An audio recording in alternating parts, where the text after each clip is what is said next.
उच्च नीच काही नेने भगवंत तिष्ठे भाव भक्ती देखोनिया दासी पुत्र कन्या विदुराच्या भक्षी दैत्या घरी रक्षे प्रल्हादासी। प्रस्तुत प्राप्त प्रसंगी कीर्तन रूपी सेवेकरिता निवडलेला अभंग वारकरी संप्रदायाच्या कलशस्थानी विराजमान असणारे संत हृदय सम्राट जगतमान्य जगद्गुरु श्री तुकोबा यांचा हा सर्वांच्या परिचयाचा सर्वांच्या पाठांतरातील हा 13 चरणाचा अभंग असून श्री तुकोबाराय प्रस्तुत अभंगातून भगवान परमात्म्याची भक्त वत्सलता प्रगट करतात। भगवान परमात्मा हा भक्तावरती किती नितांत प्रेम करतो आणि त्या प्रेमापोटी तो भक्तांची काय काय कामे करतो महाराज या अभंगातून अनेक सप्तांचे दृष्टांत देऊन उदाहरण देऊन त्या ठिकाणी तुकोबाराय सांगतात। विठाला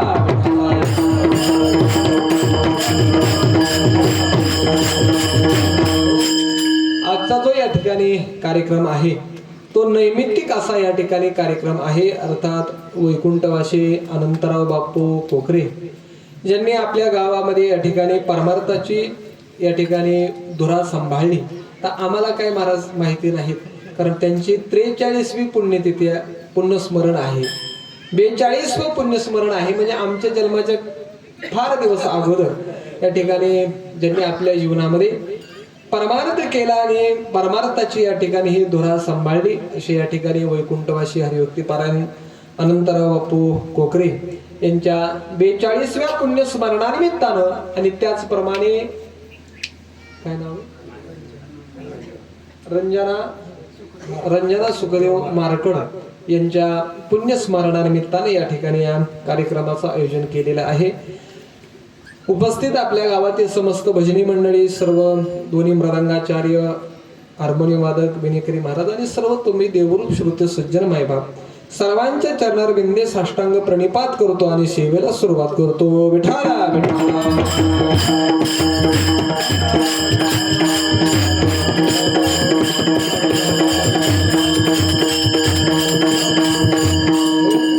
बापूंनी आपल्या जीवनामध्ये जे काही महाराज परमार्थाची साधना केली, जे काही परमार्थ केला तर आम्ही काय पाहिलं नाही, परंतु अनेक महाराज मनुष्यांकडून अनेक आपल्या गावातील या ठिकाणी माणसांकडून ऐकलं की त्यांनी आपल्या जीवनामध्ये जे काही परमार्थाची साधना केली, जो काही परमार्थ केला त्या परमार्थाचं फल म्हणून त्यांना तर निश्चित मोक्ष प्राप्त झालाच असेल, परंतु त्यांनी जो परमार्थ केला त्याचं फळ म्हणून महाराज गेली 42 वर्ष झालं हा पुण्यस्मरण सोहळा सुरू आहे।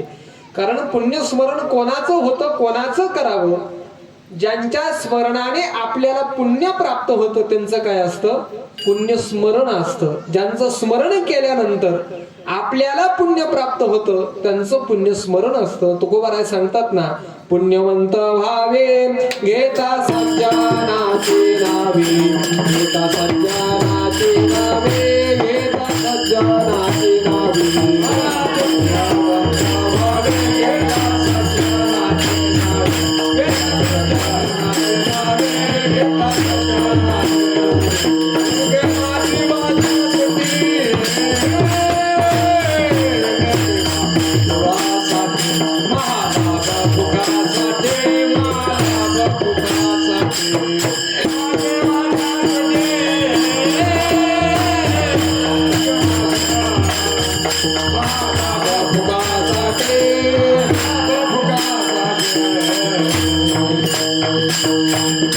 तुकोबाराय सांगतात आपल्याला जर पुण्य प्राप्त करायचं असेल तर त्याकरता काय करा, पुण्यवंत व्हावे घेता सज्जनाचे नावे।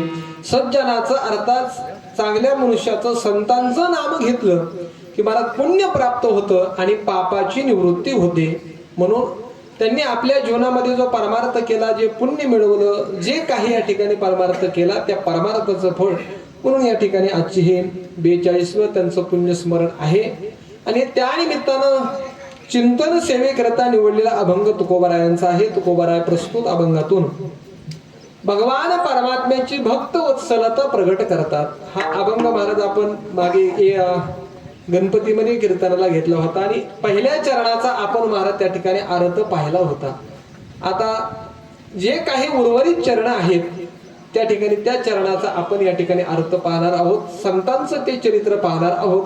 तर ज्यांनी पहिलं चरण ऐकलं नाही त्यांच्यासाठी महाराज वंशमोर होणार नाही. तुम्ही आता तसंच राहायचं, पुढचं तुम्ही आता ऐकत राहायचं. म्हणून या ठिकाणी राहिलेल्या उर्वरित चरणाचा आपण या ठिकाणी आज विचार करणार आहोत. संतांचं चरित्र पाहणार आहोत. तुकोबारा या अभंगातून भगवान परमात्मा किती भक्त वत्सल आहे, तो भक्तांवरती किती नितांत प्रेम करतो.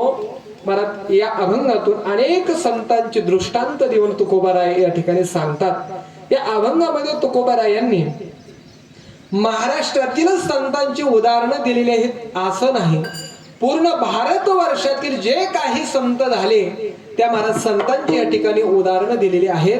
तुकोबाराय सांगतात की भगवान परमात्मा एवढा भक्त वत्सल आहे, एवढा भक्तावरती प्रेम करतो की महाराज तो भक्तांच्या प्रेमापोटी तो महाराज उच्च आहे का नीच आहे, श्रेष्ठ आहे का कनिष्ठ आहे याचा कसलाही विचार करत नाही. तिष्ठे भाव भक्ती देखोनिया, केवळ परमात्मा भाव भक्ती पाहतो, त्या ठिकाणी श्रद्धा पाहतो आणि मला तिष्ठे म्हणजे त्या ठिकाणी उभा राहतो. पण कशा करता उभा राहतो तर महाराज असे भक्ताचे घरी कामे न सांगता करी, त्या ठिकाणी भक्तांची कामे करण्याकरिता हा भगवान परमात्मा त्या ठिकाणी भक्तांच्या घरी येऊन महाराज उभा राहतो, तिष्ठत राहतो. आणि असा हा भगवान परमात्मा तुमचा श्रेष्ठपणा नीचपणा काहीही पाहत नाही, केवळ तो भावच पाहतो. हे महाराज त्या ठिकाणी तुकोबारायांनी या अभंगामध्ये सिद्धांत सांगितला. आणि हा सिद्धांत त्या ठिकाणी पटवून देण्याकरिता तुकोबाराय अभंगाच्या दुसऱ्या चरणामध्ये पुत्र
भगवान परमात्मा हा केवळ भाव पाहतो, केवळ प्रेम पाहतो, केवळ श्रद्धा पाहतो. बाकीचं उच्चपणा नीचपणा श्रेष्ठपणा काहीही पाहत नाही.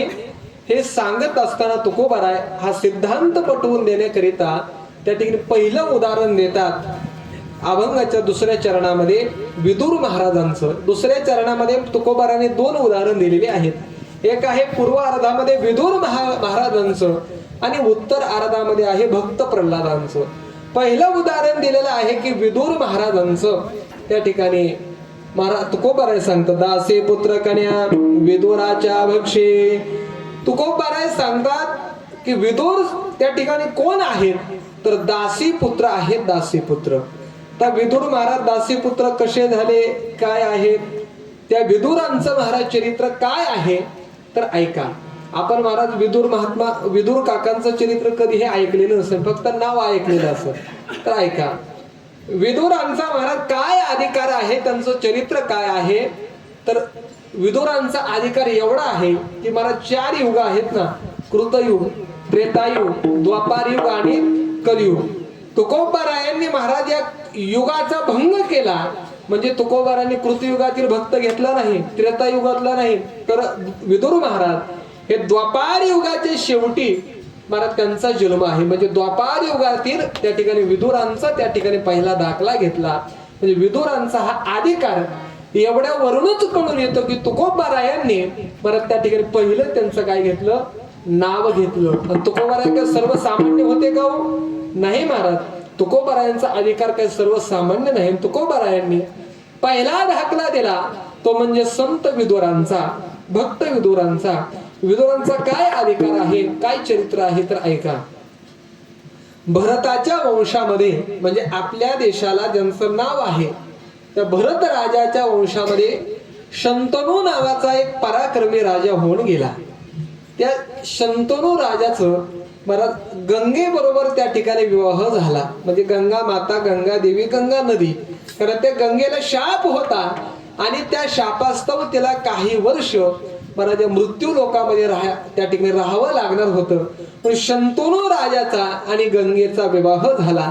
परंतु विवाह करत असताना महाराज त्या गंगेने शंतनूला सांगितलं, हे बघा, मी तुमच्या बरोबर विवाह करते, परंतु विवाह झाल्यानंतर, लग्न झाल्यानंतर असंच कर, तसंच कर, हे का केलं, ते का केलं, असा मला प्रश्न करायचा नाही. जर प्रश्न केला तर तिथंच घटस्फोट, तिथंच मी या ठिकाणी तुम्हाला सोडून जाणार.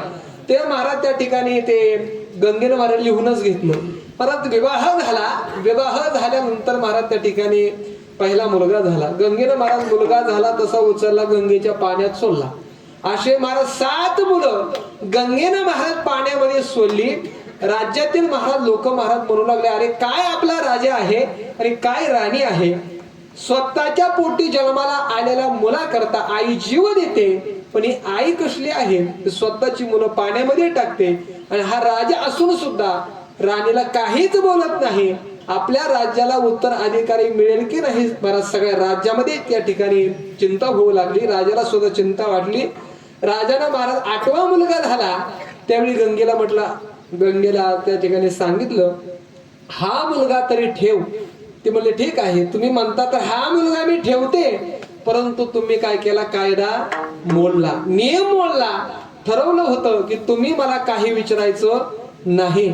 त्यावेळी महाराज गंगेनं त्या ठिकाणी शंतनू राजाला सांगितले, या मुलाचं पालन पोषण करून सर्व गुणानं संपन्न करून मी तुमच्या स्वाधीन करेन. मी निघाले. गंगा महाराज निघून जाते. त्या मुलाचं नाव देवव्रत ठेवतात. आणि महाराज गंगा त्या देवव्रताला भगवान परशुरामांकडे नेते. सर्व अस्त्राचं, शस्त्राचं, सर्व व्यवहाराचं त्या ठिकाणी शिक्षण भगवान परशुराम त्यांना देतात. सर्व कलेमध्ये ते निपुण होतात. आणि महाराज त्या ठिकाणी ते देवव्रत 15-16 वर्षाचा होतो. एके दिवशी महाराज तो देवव्रत आपल्या बाणाने गंगेचं पाणी अडवतो. म्हणजे महाराज बाणाने तो धरण तयार करतो आणि पाणी सर्व अडवतो. त्यावेळी त्या ठिकाणी शंतनू राजा आलेला असतो. तो महाराज पाहतो, अरे हा कोण एवढासा लहान मुलगा पराक्रमी आहे, वय 15-16 वर्षाचा आहे, ना आपल्या बाणानं गंगेचा प्रवाह अडवलेला आहे. महाराज पाहण्याकरता गेला. त्यावेळी गंगा ही त्या ठिकाणी प्रगट झाली. गंगेने सांगितलं, महाराज हा तुमचाच पुत्र आहे, त्याचा सांभाळ करा. त्या देवव्रताला महाराज पित्याच्या स्वाधीन केलं आणि गंगा माता त्या ठिकाणी अंतर्धान पावल्या. तर देवव्रताला घेऊन शंतनू राजा राज्यामध्ये आला. आणि हा आपला मुलगा त्या ठिकाणी सर्व गुण संपन्न आहे असं लक्षामध्ये आल्यानंतर महाराज त्या शंतनू राजानं त्याला उत्तराधिकारी म्हणजे भावी राजा म्हणून महाराज घोषितही केलं. पण शेवटी महाराज तो राजाच होता. आणि राजे महाराज त्या ठिकाणी लहरी असतात. राजाच्या मनात कधी काय येईल मला सांगता येत नाही. राजा महाराज शिकारीला गेला. शिकारी गेल्यानंतर महाराज आपल्यासारखी नदी होती आणि महाराज एक कोळ्याची मुलगी त्या ठिकाणी महाराज नाव चालवायची आणि नावेमध्ये जे काही प्रवासी बसतील त्यांना महाराज घेऊन पलीकडे जायचे. महाराज त्या मुलीला त्या शंतनू राजानं पाहिलं. तिचं नाव होतं मत्स्यगंधा. माशाप्रमाणे तिच्या अंगाचा वास यायचा म्हणून मत्स्यगंधा किंवा योजनागंधा सुद्धा तिला नाव आहे. अनेक योजनपर्यंत तिच्या अंगाचा तो वास यायचा. तिचं दुसरं नाव होतं सत्यवती. भगवान त्या पराशरांच्या आशीर्वादानं महाराज त्या ठिकाणी तिचा तो वास अंगाची दुर्गंधी नष्ट झाली होती म्हणून सत्यवती नाव. आणि महाराज त्या शंतनू राजाने त्या कन्येला पाहिलं आणि त्या ठिकाणी मागणी केली की माझ्या बरोबर तू विवाह कर. त्यावेळी ती म्हटली महाराज माझं काही त्या ठिकाणी नाही. माझ्या वडिलांना जाऊन विचारा कारण मी या ठिकाणी काही ठरवू शकत नाही. महाराज शंतनू राजा त्या सत्यवतीच्या पित्याकडे जातो. त्यांचं नाव होतं दाशरथ. त्या दशरथाकडे जातो आणि त्या ठिकाणी सत्यवतीचा हात मागतो. त्यावेळी तो दाशरथ म्हणतो की या ठिकाणी तुम्ही राजे आहात. माझी मुलगी तुम्हाला देण्याकरता काय हरकत नाही. मी माझी मुलगी देतो. पण म्हटलं की महाराज मागच्या सगळं काय होतं पाणी फिरलं जातं. सगळं काही चांगलं आहे. एखाद्याला महाराज तुम्ही एखाद्याला मुलगी पाहायला गेले सगळं काही चांगले आहे, रूपवान आहे, गुणवान आहे, सगळं आहे. पण काय नाकच नाही. पण म्हटलं की महाराज त्या ठिकाणी सगळं संपलं. म्हणले पण काय म्हणले मी मुलगी द्यायला तयार आहे. पण तुम्हाला पहिल्या पत्नीपासून झालेला मुलगा आहे आणि तोही मोठा झालेला आहे. माझ्या मुलीची मुलं म्हणजे माझे नातू त्या ठिकाणी तो गादीवर बसेल. माझे नातू नोकर चाकर होऊन राहतील म्हणून मी माझी मुलगी तुम्हाला देऊ शकत नाही. आता शंतनू राजानं महाराज त्याला उत्तराधिकारी राजा घोषित केलं होतं आणि शिवाय सर्व गुण संपन्न मुलगा होता म्हणून राजा महाराज निघून गेला. राजानं महाराज निघून गेला, देहानं निघून गेला, पण मनानं महाराज चिंतन सोडलं नाही. कारण आपण महाराज देहाने त्या ठिकाणावरून निघून जातो पण मनानं महाराज एखाद्याचं चिंतन जर धरलं, एखाद्याचं वेळ जर मनाला लागलं तर मन महाराज काही केल्यानं सोडत नाही. आणि त्याचा परिणाम काय होतो तो कोबाराय सांगतात. तो कामने आळी जीवानुरे जेवे गणे, जीवानुरे जेवे गणे, जीवानुरे जेवे गणे,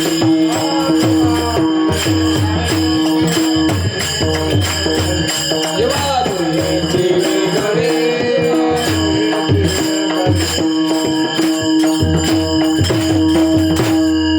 तुकोबाराय सांगतात ज्याच्या आपल्या मनाला छंद लागतो ना, ज्याची आवड निर्माण होते ना, मन महाराज ती गोष्ट आपल्यापासून दूर जरी गेली देह संबंधानं पण मन त्याचं चिंतन सोडत नाही आणि त्याचं चिंतन करून करून महाराज तद्रुप होतं. तसं महाराज शंतनू राजाचं झालं. तो देह महाराज तिथून बाजूला गेला पण मनामध्ये तोच विचार आणि महाराज परिणाम असा झाला की महाराज तो विचार करून करून राजाची तब्येत महाराज अशी झाली, काडी पैलवान झाला. देवव्रताने विचार केला आपला पिता राजा आहे, माझ्यासारखा या ठिकाणी मी मुलगा आहे, काहीही कमी राज्यामध्ये नाही, सगळं सुखरूप आहे, आपल्या वडिलाला झालंय काय, असे वाळून कसे गेले. महाराज वैद्यांना बोलवलं, तपासणी केली. वैद्यांना सांगितलं याला कसलाही रोग नाही, शारीरिक रोग नाही पण मानसिक रोग झालेला आहे. मानसिक रोग म्हणजे मनामध्ये यांच्या दुसरंच काहीतरी आहे. त्या सारथ्याला विचारलं नेमकी काय झालं होतं इथून मागं. महाराज त्या सारथ्यानं सर्व महाराज रथाच्या सारथ्यानं सर्व तो वृत्तांत सांगितला आणि तो देवव्रत महाराज पित्याच्या विरहित, पित्याला माहित न होता महाराज त्या दाशरथाच्या घरी जातो आणि महाराज दाशरथाला त्या ठिकाणी विनंती करतात की माझ्या पित्याला तुमची कन्या द्या. म्हणजे महाराज जगातलं पहिलं उदाहरण आहे. म्हणजे महाराज आपण आपल्या मुलाचे लग्न जमवायला महाराज जातो पण जगातलं पहिलं उदाहरण आहे की मुलगा बापाचं लग्न जमवायला गेला. म्हणजे अतिशय हाव निर्माण झाली ना तर महाराज ती कशी आदपतनाकडे घेऊन जाते याचं जिवंत उदाहरण म्हणजे शंतनू राजाचं आहे. पुढं आदपतन कसं होतं ते मी ऐकणारच आहात. महाराज देवव्रत त्या ठिकाणी गेला आणि सत्यवतीचा हात महाराज आपल्या पित्याकरता मागितला. परत त्याला सुद्धा आश्चर्य म्हटलं अरे असा मुलगा कोण आहे. त्या ठिकाणी बापा करता त्या ठिकाणी दुसरी आई मागत आहे. महाराज तो म्हटला, त्यानं परत तेच सांगितलं, मी मुलगी द्यायला तयार आहे, परंतु माझे जे नातू होतील ते तुमचे, तुम्ही राजा व्हाल, ते नोकर चाकर होऊन तुमचे राहतील, त्यामुळे मी माझी मुलगी देऊ शकत नाही. त्यामुळे त्या देवव्रतानं सांगितलं, प्रतिज्ञा केली, शपथच घेतली की मी या ठिकाणी राजाच्या गादीवर बसणार नाही, राजाच्या गादीचं मी रक्षण करीन, पण राजाच्या गादीवर मी बसणार नाही. म्हणजे ठीक आहे. शिवाय महाराज तो तुम्हाला ठीक आहे, काय हरकत नाही, पण त्याच्या पुढचं एक अडचण आहे. आता तुमचंही लग्नाचं वय झालं, त्यांचंही झालं, तुमचा त्यांचा विवाह झाला, दोघांचीही मुलं त्या ठिकाणी समान वयाची होतील, आणि महाराज तुम्ही जरी राजाची गादी स्वीकारली नाही, बसण्याचा संकल्प केला नाही, तर तुमची मुलं त्या ठिकाणी भांडतील की आमचा बाप त्या राजाच्या गादीचा खरा अधिकारी आहे, म्हणून माझ्या नातवाबरोबर ते भांडण करतील आणि गादी मिळवतील, तर मी माझी मुलगी देऊ शकत नाही. त्यावेळी महाराज भीष्माचार्याने हातामध्ये पाणी घेतलं, देवव्रतानं हातामध्ये पाणी घेतलं, आणि महाराज भीषण अशी प्रतिज्ञा केली की मी आजन्म ब्रह्मचारी राहील, मी लग्नच करणार नाही, अशी महाराज त्यांनी प्रचंड त्या ठिकाणी अघोर अशी प्रतिज्ञा केली. म्हणून त्यांचं नाव काय पडलं? भीष्माचार्य हे त्यांचं नाव पडलं. मुळामध्ये त्यांचं नाव काय आहे? देवव्रत आहे, परंतु महाराज अशी भीषण अशी प्रतिज्ञा केली म्हणून त्यांचं नाव भीष्माचार्य पडलं. विठाला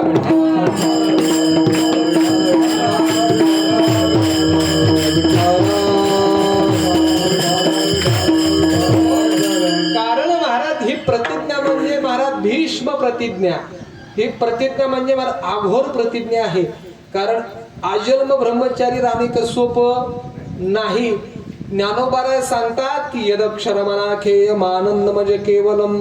ज्ञानोबाराय सांगतात अहो हे व्रत म्हणजे काय सर्वसाधारण नाही, सर्व व्रताचं व्रत म्हणजे हे व्रत आहे, सर्वसाधारण नाही. आणि महाराज भीष्माचार्यांनी प्रतिज्ञा केली. महाराज सत्यवतीचा आणि शंतनू राजाचा विवाह झाला, पण राजाला सुद्धा दुःख झालं की आपल्यासाठी आपल्या मुलानं आपल्या संपूर्ण आयुष्याचा काय केला, तर बळी दिला, बलिदान दिलं. आणि महाराज त्या ठिकाणी त्या शंतनू राजाला आणि सत्यवतीला 2 मुलं झाली, एक चित्रांगद आणि दुसरा विचित्रवीर्य, अशी 2 मुलं झाली. नंतर महाराज तो शंतनू राजा यथा काळ महाराज त्याचं मरण झालं. आणि महाराज तो चित्रांगत जो होता त्याचा चित्रांगत गंधर्वाशी युद्ध झालं. तो युद्धामध्ये महाराज लग्नाच्या अगोदरच मरण पावला. राहिला विचित्रवीर्य. आता महाराज तो विवाह योग्य झाला, त्याचा विवाह करायचा. आता मोठे भाऊ म्हणजे कोण? भीष्माचार्य. त्यांनी महाराज ठरवलं आता विवाह करायचा, पण कोणाबरोबर? त्या ठिकाणी महाराज काशीचा राजा आणि काशी राजा बरोबर. काशी राजाच्या 3 मुली होत्या, अंबिका आणि अंबालिका, अशा त्याच्या 3 कन्या होत्या. त्या 3ही कन्याला महाराज त्याने युद्धामध्ये जिंकलं आणि घेऊन आला. आणि 3ही कन्याला सांगितलं की विचित्रवर्याबरोबर तुम्ही विवाह करा. परंतु थोरली होती जी अंबा, ती म्हणली मी लग्न करणार नाही, कारण तुम्ही मला जिंकला आहे, तुम्ही माझ्याबरोबर लग्न करायचं असेल तर करा, नाही तर मी करणार नाही. ते म्हणजे मी बाल ब्रह्मचारी आणि मला लग्न करायला होते का? मी लग्न करणार नाही. म्हणजे असं आहे का? मी लग्न करणारच नाही. महाराज ती म्हणले माझा तुम्ही अपमान केला, मी याचा बदला घेईन. महाराज ती आंबा गेले अरण्यामध्ये निघून, तिनं तप केलं आणि महाराज तप करून महाराज त्याचं देवसान झालं. तिला पुढचा जन्म प्राप्त झाला शिखंडीचा. ज्यावेळी महाराज भीष्माचार्यांचं आणि अर्जुनाचं युद्ध सुरू होतं, भीष्माचार्य सर्वसाधारण नव्हते. हा भीष्म गंगानंदनो प्रताप तेजस्वी भानु रिपुगज पंचारुनो कर्णवीरू. ज्ञानोबाराय सांगतात भीष्माचार्य म्हणजे संपूर्ण पृथ्वीला महाराज एकटे जिंकणारे भीष्माचार्य होते, अतिशय ताकदवान. ते भीष्माचार्याला महाराज पराजित करणं सर्वसाधारण काम नव्हतं. त्यावेळी त्या ठिकाणी महाराज परमात्म्यानं अर्जुनाला सांगितलं, अर्जुना हा शिखंडी आहे ना, शिखंडी त्याला रथामध्ये घे. तो शिखंडी म्हणजे महाराज पुरुषही नव्हता, स्त्रीही नव्हता. आणि महाराज भीष्माचार्यांचं पण होता की मी स्त्री बरोबर युद्ध करणार नाही. आणि महाराज त्याला रथामध्ये बसवलं. आणि पूर्वीची महाराज ती कोण होती? आंबा होती. आंबा तिने प्रतिज्ञा केली ना मी तुमचा शेवट करीन. अर्जुनानं तिला रथामध्ये बसवलं आणि महाराज त्या शिखंडीला पाहिलं. भीष्माचार्यांनी बाण खाली ठेवला आणि अर्जुनानं बाण मारले आणि भीष्माचार्यांचा शेवट झाला. ते आंबेनं महाराज विवाह केला नाही, अरण्यामध्ये निघून गेली. त्या ठिकाणी अंबिका आणि अंबालिका बरोबर त्या विचित्र वीर्याचा विवाह झाला. परंतु महाराज तो महाराज काहीच वर्षामध्ये पुत्र संतान न होता त्या ठिकाणी मरण पावला. आणि परिणाम असा झाला की महाराज त्या भरत राजाच्या वंशाला आता कोण महाराज कुलदीपकच राहिला नाही. सत्यवती दुःख करू लागले, अरे एवढं जे काही झालं ते केवळ माझ्यामुळं झालं. दुःख व्यक्त करू लागली. भीष्माचार्यांजवळ गेली. भीष्माचार्यांना सांगितलं, भीष्माचार्य मी तुमची आई आहे, माता आहे, मी तुम्हाला आज्ञा करते की तुम्ही विवाह करा. भीष्माचार्य म्हणतात नाही, माझं नाव भीष्माचार्य आहे ना, भीष्म या ठिकाणी मी काही झालं तरी त्या ठिकाणी विवाह करणार नाही, काही झालं तरी चालेल पण विवाह करणार नाही. त्यावेळी महाराज सत्यवती माता दुःख व्यक्त करू लागतात. भीष्माचार्यांना सांगतात की महाराज माझा आणखी एक पुत्र आहे. म्हणजे कोणता? तर व्यास हे माझे पुत्र आहेत. म्हणजे महाराज व्यास हे कोणाचे पुत्र आहेत? तर त्या सत्यवतीचे महाराज पुत्र आहेत. व्यास माझे पुत्र आहेत आणि फार ज्ञानी आहेत. त्या ठिकाणी मी त्यांना बोलवते आणि त्यांच्यापासून या ठिकाणी आपल्या कुलाची वृद्धी करू. भीष्माचार्य होकार देतात. व्यासांना महाराज त्या ठिकाणी व्यासांचं स्मरण ती सत्यवती करते. व्यास एका क्षणामध्ये प्रगट होतात. कारण व्यासांनी जाताना सांगितलं होतं, आई तू ज्या वेळेस माझं स्मरण करतील ना, एका क्षणाचाही विलंब नव्हता, मी त्या ठिकाणी प्रगट होईल. व्यास महाराज आले, हात जोडले, आईचं दर्शन घेतलं, विचारलं आई कशा करता स्मरण केलं? म्हणजे अरे व्यासा हे भरताचं या ठिकाणी जो अंश आहे तो नाहीसा झालेला आहे, म्हणून माझी आज्ञा आहे की तुझ्या कृपा आशीर्वादाने या दोन्ही या ठिकाणी माझ्या सुनांना पुत्र प्राप्त व्हावा. व्यास म्हणतात ठीक आहे, पण माते मला काही अवधी दे, कारण मी सध्या तप करत आहे. माझा अवतार, माझं शरीर, माझी जी शरीराची उग्रता आहे ती अतिशय आहे आणि मला जर या कन्येनं राजकन्येनं पाहिलं, पाहता क्षणी घाबरतील, त्यामुळे मला काय अवधी दे. सत्यवती म्हणतात माझ्याकडे एवढा काही अवधी नाही, मी कधी मरेल सांगता येत नाही, म्हणून आजच माझी इच्छा पूर्ण कर. व्यास महाराज आसनावरती बसवतात. त्या महाराज अंबिकेला महाराज पाठवतात. अंबिका महाराज दर्शन घेण्याकरता जाते. महाराज व्यासांना पाहते आणि त्यांचं ते उग्र रूप पाहून घाबरते आणि डोळे बंद करते. व्यास महाराज सत्यवती मातेला सांगतात, माते हिला पुत्र होईल, बलवान होईल, ज्ञानी होईल, पण मला पाहता तिने डोळे झाकले म्हणून आंधळा होईल. सत्यवती माता म्हटले आंधळ्याला घेऊन करू काय? दुसरी सुनेला पाठवलं महाराज. त्या ठिकाणी अंबालिकेला पाठवलं. दुसऱ्या सुनेला पाठवलं महाराज. ती गेली, व्यासांचं दर्शन घेतलं, पण ते व्यासांचं महाराज तेज पाहून ती महाराज डोळं कधी झाकायची कधी उघडायची, पांढरी पडली. परिणाम असा झाला की महाराज व्यासांनी सांगितलं मातेला पुत्र होईल, पण तो पंडू रोगानं ग्रसित असेल, अल्प आयुष्य असेल. आता काय करावं? एक आंधळा, एक कमी आयुष्याचा रोगी. परत त्या ठिकाणी परत एका सुनेला सांगितलं अंबालिकेला का तू जा आणि यथायोग्य पद्धतीने व्यासांचं दर्शन घे.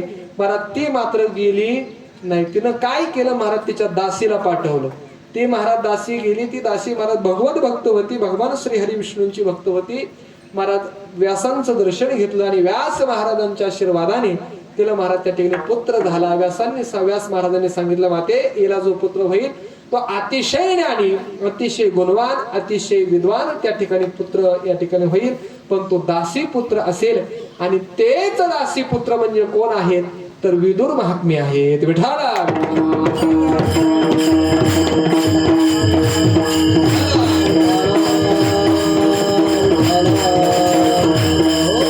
पण विदुरांना महाराज दासीच्या पोटी महाराज शूद्र योनीमध्ये काय जन्म घ्यावा लागला त्याचंही महाराज एक कारण आहे. ऐका, त्याचा पूर्व इतिहास विदुर महात्म्यांचा असा आहे की महाराज विदुरजी हे महाराज कोणाचे अवतार आहे? तर विदुरजी हे महाराज यमधर्माचे अवतार आहेत.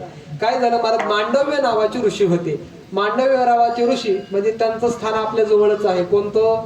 मांडवगण हे मांडव्य ऋषीचं महाराज स्थान आहे, म्हणून त्याला काय म्हणतात? मांडवगण म्हणतात. आपल्या जवळच आहे ते मांडव्य ऋषीचं महाराज गाव आहे. त्या ठिकाणी मांडव्य ऋषी राहत होते आणि महाराज आपल्या आश्रमामध्ये अरण्यामध्ये तप करत होते. काय झालं? त्या राज्यामध्ये महाराज राजाच्या राजकोषामध्ये चोरी झाली. राजाच्याच घरात चोरी. राजानं महाराज सगळ्या सैनिकांना बोलवलं, म्हणजे अरे भर दिवसा राजाच्या घरात चोरी होते, तुम्ही का झोपले की काय?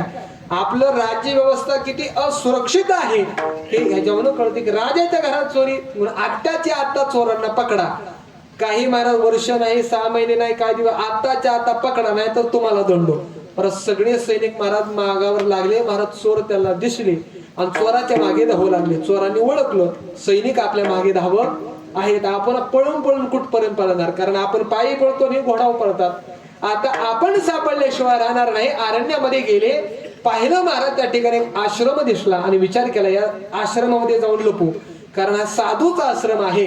या साधूच्या आश्रमामध्ये हे शिपाई येणार. आश्रमामध्ये गेल्यानंतर ऋषींना, मांडवी ऋषींना सांगितलं महाराज आम्ही व्यापारी आहोत आणि आमच्या मागे अरण्यामध्ये काही चोर लागलेले आहेत आणि आमच्या जवळ धन आहे, ते आमचं धन चोरण्याचा प्रयत्न करतात, आम्ही इथं लपून बसतो. आता मांडवी ऋषी ठीक आहे, तुमच्या मागे चोर लागले, बसा लपून. ते लपून बसले. शिपाई काही वेळात आले. ते शिपाईने विचारलं का हो महाराज इथं कोण चोर आले होते का? मांडवी ऋषी म्हणले अरे ते म्हणत होते माझ्या मागे चोर लागले, हे म्हणतात तिथं चोर आले का, गडबड काय, नेमकं इथं कोण आलं होतं का? हो म्हणजे आले होते. म्हणजे पहाण त्या ठिकाणी महाराज शोधाशोधी महाराज सुरू झाली. शोध घेतला. शोध घेतल्यानंतर ते चोरही सापडले आणि महाराज सर्व धनही सापडलं. महाराज त्या शिपायांनी त्या चोरांनाही महाराज त्या ठिकाणी कैद केलं. चोरांना विचारलं हे तुमचे कोण आहेत? ते म्हणले हे आमच्या टोळीचे मुकदम आहेत. आता महाराज ऋषी होते पण काय म्हटले हे आमचे मुकदम म्हणजे आमच्या चोराच्या टोळीचे प्रमुख आहेत. तर मांडव ऋषी काही बोलणार महाराज, त्यांनाही महाराज कैद केलं. हातामध्ये बेड्या घातल्या, हात बांधले, नेलं ना महाराज राजाच्या दरबारामध्ये. राजाच्या दरबारात उभा केलं. राजाला सांगितलं महाराज हे चोर आहे, त्यांनी चोरी केली, पण यांच्या आश्रयानं या दाढीच्या जटावाला जो आहे ना फट्टे वळलेला गंध वळलेला, याच्या आश्रयानं हे चोर राहतात. ह्या चोराच्या टोळीचा हा प्रमुख आहे, मुकदम आहे. राजा म्हणला असं आहे का? म्हणले भगवे कपडे घालतो, माळा घालतो आणि लोकाला संन्याशी होऊन फसवतो. म्हणजे नुसता चोर असता तर तुला मी या ठिकाणी हात पाय तोडले असते, पण साधू होऊन तू लोकांना फसवतो म्हणून तुला मी 16 वर देतो, सगळ्यांना 16 वर द्या. आणि महाराज सूळ त्या ठिकाणी रोवला होता. सूळ म्हणजे असा एक आहे की महाराज कट्टा असतो, कट्ट्यावरती महाराज कट्ट्याच्या मध्ये एक अतिशय तीक्ष्ण टोकदार असं एक शस्त्र असतं. त्या शस्त्रावरती त्या मनुष्याला बसवलं जातं आणि महाराज त्याच्या बसवल्याबरोबर त्याच्या शरीरामध्ये तो प्रवेश करतो आणि 2 महाराज भाग होतात. असं ते महाराज सूळ, त्या सुळावरती त्या चोरांना आणि मांडवी ऋषींना बसवलं. ते चोर महाराज काही क्षणात मरण पावले, पण ते ऋषी होते ना महाराज, तपाचं महाराज सामर्थ्य होतं. त्यांच्या तपाच्या सामर्थ्याने महाराज ते शूळ काय त्यांच्या शरीरामध्ये प्रवेश करायला थोडस महाराज प्रवेश कुठं नगभर केला आणि त्याच्यावरती ते बसले आणि महाराज आपलं तप ध्यान परमात्म्याचं स्मरण करू लागले. 2 दिवस झाले. परत येऊन त्या सैनिकांना पाहिलं अरे बाकीचे चोर तर मरण पावले, पण दाढीवाला जटावाला काय मेला, या अर्थी हा कोणतरी ऋषीच असला पाहिजे. तेवढ्यामध्ये महाराज त्या ठिकाणी काय ऋषी मुनी चालले होते. त्यांनी पाहिलं अरे तर मांडवी ऋषी आहे. त्यांना सैनिकांना सांगितलं हे तुम्ही काय केलं, हे मांडवी ऋषी आहेत. महाराज त्या सैनिकाने राजाला सांगितलं महाराज जो दाढीवाला जटावाला होता तो चोर नव्हता, ऋषीच आहेत. महाराज राजा पळत येतो, क्षमा मागतो आणि महाराज मांडवी ऋषींना त्या स्वळावरून खाली काढतो. त्या ठिकाणी मांडवी ऋषी म्हणतात राजा तू घाबरू नको, तुझं काहीही चुकलं नाही. अशी तुझ्या राज्यामध्ये कोणी चोरी केली तर त्याला अशी शिक्षा देणं तुझं कर्तव्य आहे, परंतु या ठिकाणी तू घाबरू नको. परंतु तुझी चूक नाही, कारण ही चूक कोणाची आहे तर यमधर्माची आहे. कारण केलेल्या कर्माचं फळ कोण देतो, यम देत असतो. त्यानं मला हे फळ का दिलं, कारण मला ती योगी होते, कारण त्यांना योग सामर्थ्यानं कळत होतं की 7 जन्मामध्ये शुळावरती द्यावं एवढं मी पाप केलं नाही आणि मला शुळावरती का दिलं. महाराज हा प्रश्न विचारण्याकरिता महाराज आपल्या योग सामर्थ्याने ते मांडवी ऋषी यमलोकामध्ये गेले. आता महाराज आजकालच्या काळातले लोक यमलोक मानतील की नाही, पाप पुण्य मानतील की नाही हे का माहिती नाही, परंतु ते मानावंच लागतं महाराज. कारण तुम्ही पाप पुण्य नाही मानलं तरी हरकत नाही, परंतु पुण्याचं फळ आहे सुख आणि पापाचं फळ आहे दुःख, हे तरी महाराज मानावंच लागतं. कारण नाही मानलं तरी चालेल, पण कार्य महाराज मानावंच लागतं. तसं महाराज ते यमराजाकडे गेले. यमराजाने महाराज जसं त्या मांडवी ऋषींना पाहिलं घाबरले, अरे हे ऋषी कशा करता आले, बसण्याकरता आसन दिलं, हात जोडले आणि येण्याचं कारण विचारलं. मांडवी ऋषी रागावले होते. मांडवी ऋषी म्हणे हे धर्मा तू धर्मराज आहे आणि असा तू धर्मराज असताना तो अन्याय का केला. म्हणजे काय अन्याय केला महाराज. अरे मी माझ्या जीवनामध्ये 7 जन्माचं मी पाहू शकतो, कधी पापच केलं नाही, तर मला सुळावर 2 दिवस का बसावं लागलं आणि कोणत्या कर्माचं फळ आहे सांग. त्यावेळी महाराज यमधर्म सांगतात, महाराज तुम्हाला तर नियम माहिती आहे, कर्म करताना आपल्याला महाराज प्रत्येकाला स्वातंत्र्य आहे, परंतु कर्म उपभोगण्याचं स्वातंत्र्य नाही. कर्म महाराज केलं रे केलं, तुम्ही चांगलं करा नाहीतर वाईट करा, त्या कर्माचं फळ महाराज आपल्या इच्छा नसताना सुद्धा भोगावंच लागतं, त्याला दुसरा पर्याय नाही. मग महाराज मांडव ऋषी म्हणाले, हे धर्मा मी पाप केलं काय सांग. महाराज त्यांचे महाराज त्या वाया महाराज उघडून पाहिल्या तर त्यांनी कधी महाराज अगोदरच्या 2 जन्मामध्ये लहान असताना 8 वर्षाचे होते, फुलपाखरू महाराज घेतलं आणि त्या फुलपाखराला काय केलं, काट्यानं मागून महाराज ते पावसाळ्यामध्ये उडतात ना महाराज, ते पकडलं आणि त्याला मागून काट्यानं काय केलं, टोचवलं होतं. त्या फुलपाखराला फक्त टोचवलं आणि त्या कर्माचं फळ म्हणून तुम्हाला या ठिकाणी या शुळावरती 2 दिवस बसावं लागलं. कोणाला? मांडवी ऋषीला. आपण तर महाराज काय काय कुटाने करतो, आपलं तर महाराज काय होईल देवच जाणे बाबा. विठाला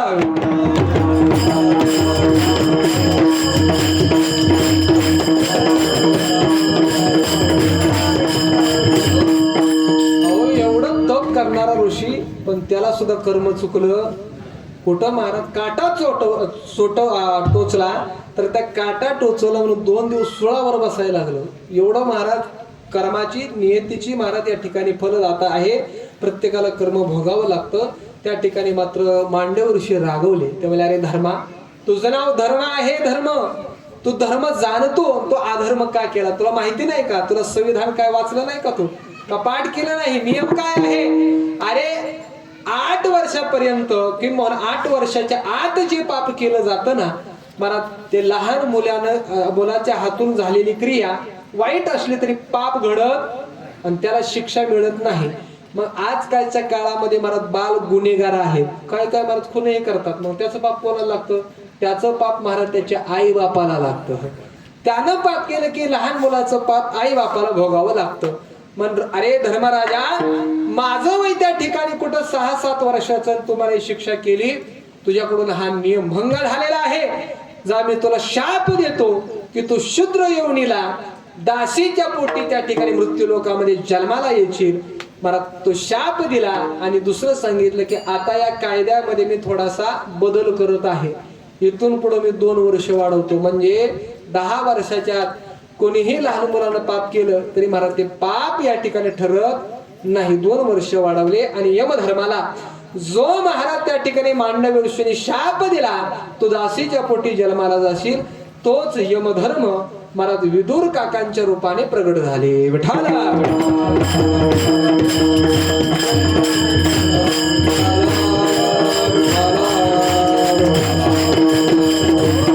म्हणून महाराज विदुर काकांनी आपल्या जीवनामध्ये केवळ धर्मच सांगण्याचं काम केलं.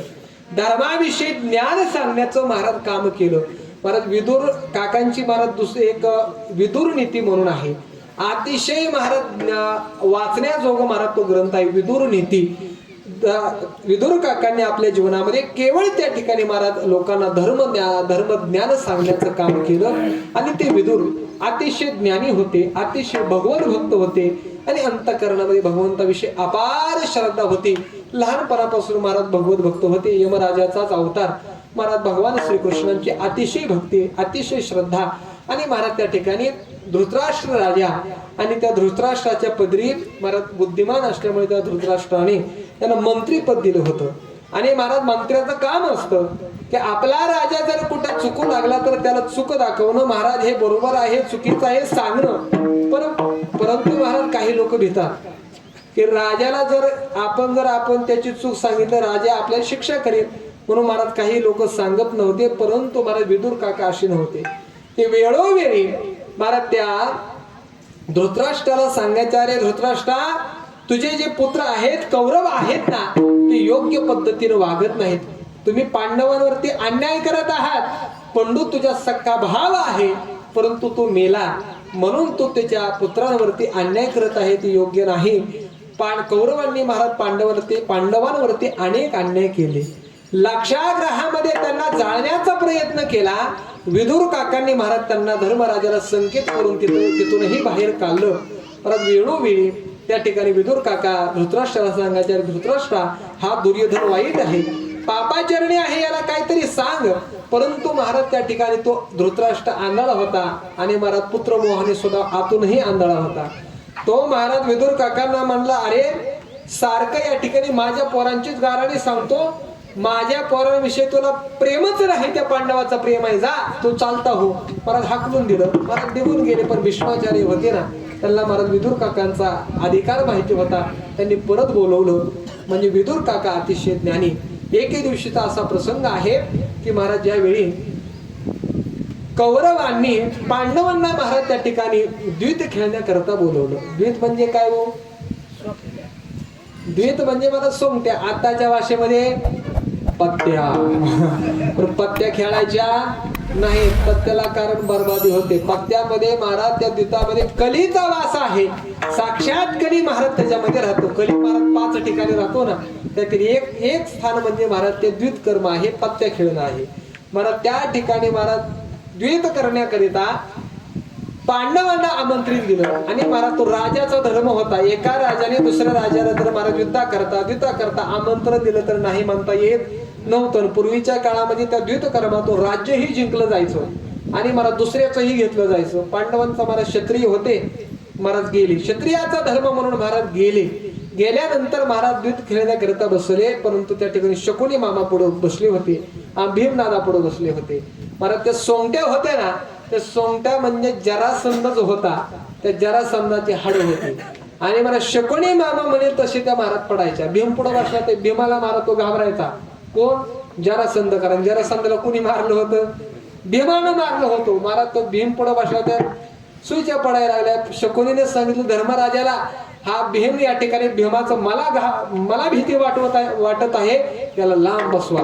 महाराज धर्मराजाने त्याला बसवलं ना लांब. आता भीम लांब बसला. महाराज एक पणाला लावलं, राज्य इंद्रप्रस्थ पणाला लावलं, जिंकलं कौरवांनी.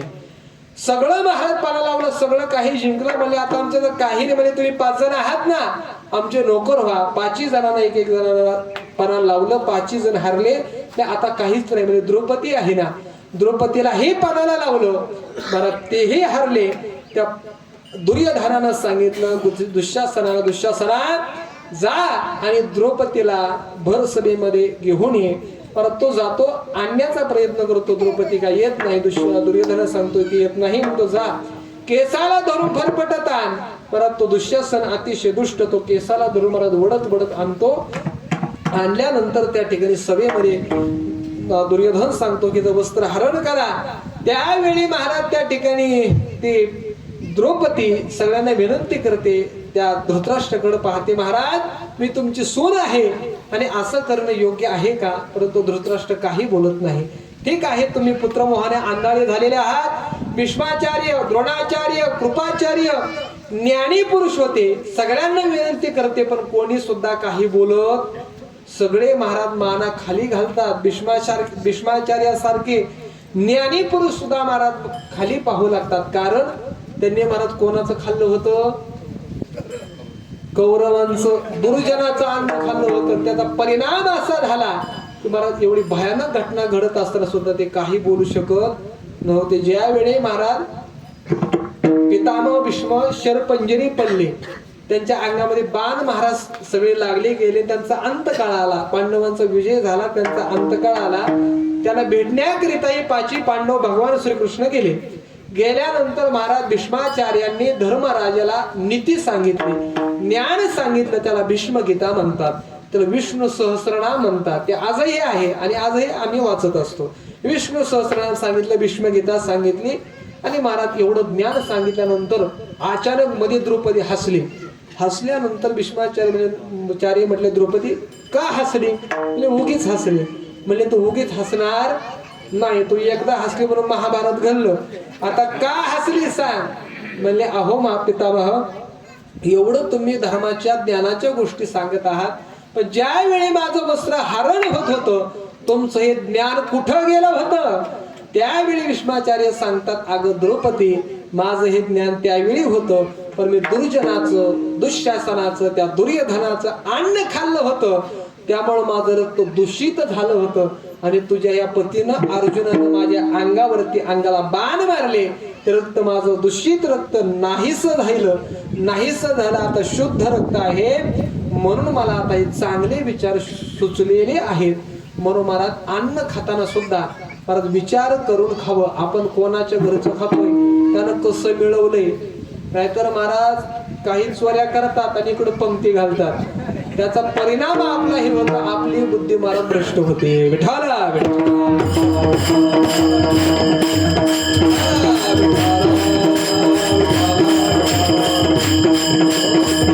विश्वाचार्य, द्रोणाचार्य, कृपाचार्य सगळ्यांनी खाली माना घातल्या. तिनं विचार केला, आता आपण 16 बाळावरती महाराज आपलं रक्षण करू. साडी धरली, पण महाराज तो दुःशासन महाराज तिच्या पुढे काय चालणार. शेवटी जे लक्षात आलं आपलं कोणीच नाही, आणि महाराज आपलं कोणीच नाही हे ज्यावेळी करतं त्यावेळी महाराज कोणाची आठवण येते, देवाची. महाराज देवाची लवकर आठवण येत नाही. ज्यावेळी महाराज सगळे लाता घालतो, सगळे लोक लाता घालतात, त्यावेळी महाराज देवाची आठवण होते. मग महाराज देवाचं स्मरण केलं. परमात्मा महाराज त्या ठिकाणी महाराज धावून आले. द्रौपदीनं महाराज त्या ठिकाणी हाक मारली, कोठे गुंतला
द्वारकेच्या राया वेळ खास खयाला वेला. परमात्मा धावून आले. द्रौपदीचा करता महाराज वस्त्र रूप धारण केलं, द्रौपदीची लाज राखली. त्यावेळी मात्र महाराज त्या ठिकाणी कुणी काही बोललं नाही. परंतु विदुर काका त्या ठिकाणी उभा राहिले. विदुर काकाने धृतराष्ट्राला सांगितलं होतं, अरे राजा, तुझ्या राज्यामध्ये तुझी सुनकाय, तुझ्या भावाची सुनकाय हे कृत्य घडत आहे, वाईट आहे. त्यावेळी महाराज तो दुर्योधन उभा राहिला आणि त्या दुर्योधन मानला, अरे सुलता होता ना. कारण महाराज धृतराष्ट्र, पंडू राजा आणि विदुर काका सख्खे भाव होते. पण उभा राहिला तो दुर्योधन आणि म्हणला, ए भिकारड्या, आमचं खातो आणि आमच्या वैऱ्याचं गुणगान गातो, जा चालता हो. महाराज त्या दुर्योधनानं विदुर काकांना महाराज सभेतून हाकलून दिला, अपमान केला. आणि महाराज महाभारतामध्ये आणि रामायणात हे साम्य आहे. रामायणामध्ये महाराज रावणाने बिभीषणाचा अपमान केला आणि महाराज लात घालून महाराज राज्याच्या बाहेर काढलं. बिभीषण भक्त होता, अपमान केला आणि त्याचा परिणाम काय झाला हो, रावणाची महाराज तिथून पुढे उतरती काळा लागली, सगळं संपलं. इकडं महाराज विदुर काकांना दुर्योधनाने भिकारड्या म्हणून महाराज राज्यसभेतून महाराज हाकलून बाहेर काढलं. परिणाम काय झाला, विदुर काका भगवत भक्त होते. परिणाम तिथून पुढे महाराज दुर्योधनाची महाराज उतरती काळा लागली. म्हणून भक्तांचा संतांचा अपमान होईल असं वागायचं नाही. जर आपल्याकडून महाराज त्याचा अपमान झाला, महाराज ते कधी शाप येत नाहीत, कारण ते संत असतात. परंतु महाराज न सहावे गोविंदा, परंतु महाराज ते देवाला सहन होत नाही. आणि परिणाम काय होतो महाराज, दुर्योधनाचं रावणाचं जे झालं ते होतं, सगळं नष्ट होतं. महाराज राव त्या ठिकाणी विदुर काका निघून गेले, राज्याचा त्याग केला. महाराज परत जायचं नाही ठरवलं. इकडे पांडव महाराज 12 वर्ष वनवासा करता, 1 वर्ष अज्ञातवासा करता गेले. महाराज विदुर काका यमुनेच्या किनारी आली, एक झोपडी बांधली आणि महाराज त्या झोपडीमध्ये राहू लागले. त्यांच्या पत्नीचं नाव होतं सुलभा.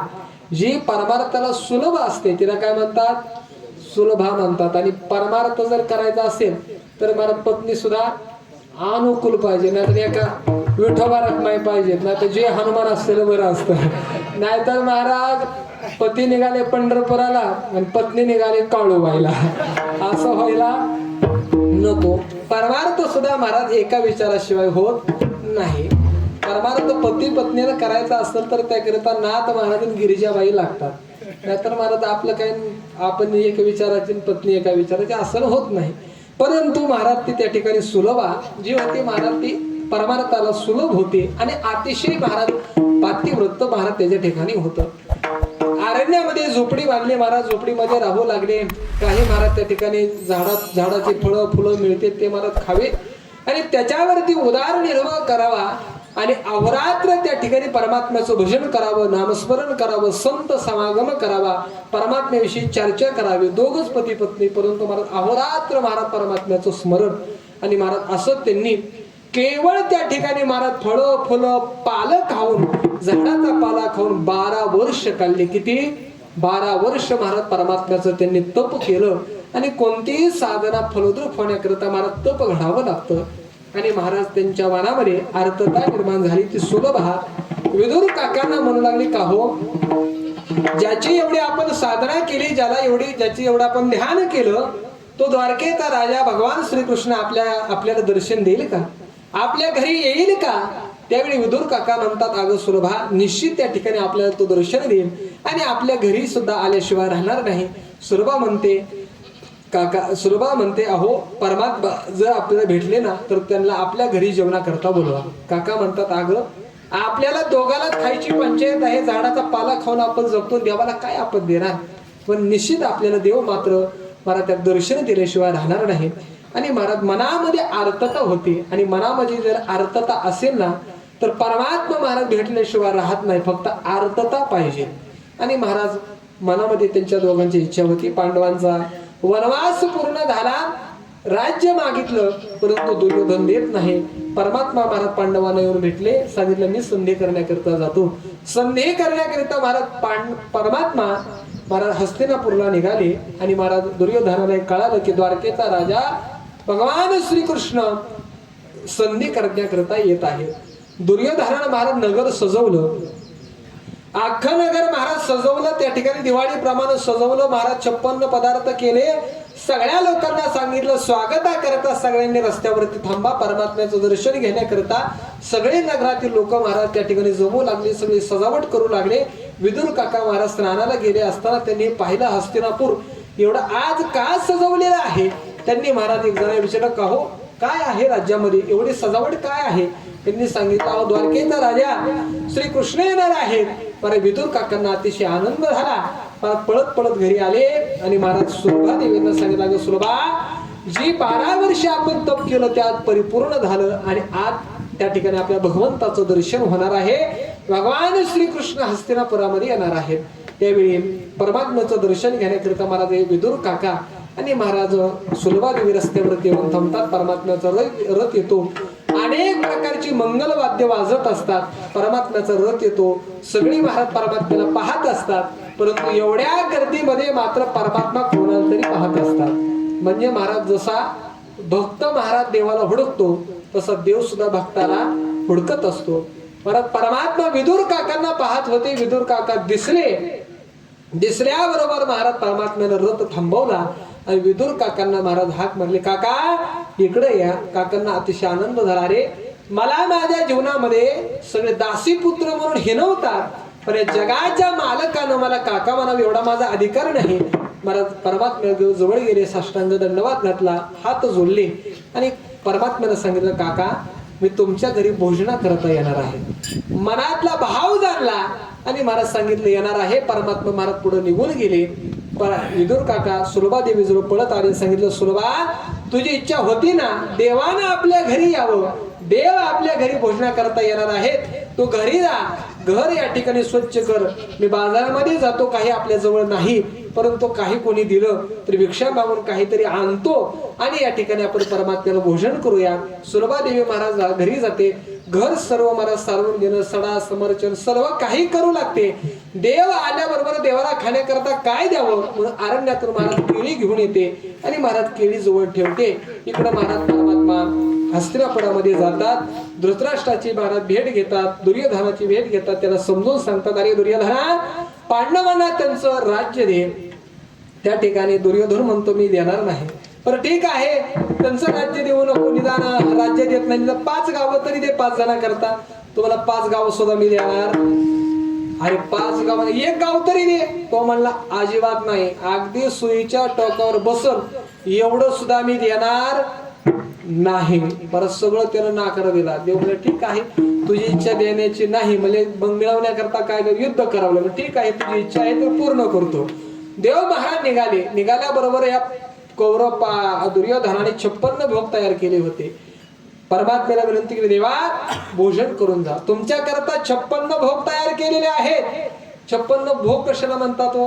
आपण महाराज भाकरी कालवण खातो त्याला भोग म्हणत, पक्वान्नाला भोग म्हणतात, म्हणजे गुलाबजाम, बासुंदी, श्रीखंड याला महाराज काय म्हणतात? भोग म्हणतात, पक्वान्न म्हणतात. आणि पक्वान्न हे असं आहे, ते मला शिळ होत नाही, त्याला विटाळ नसतो.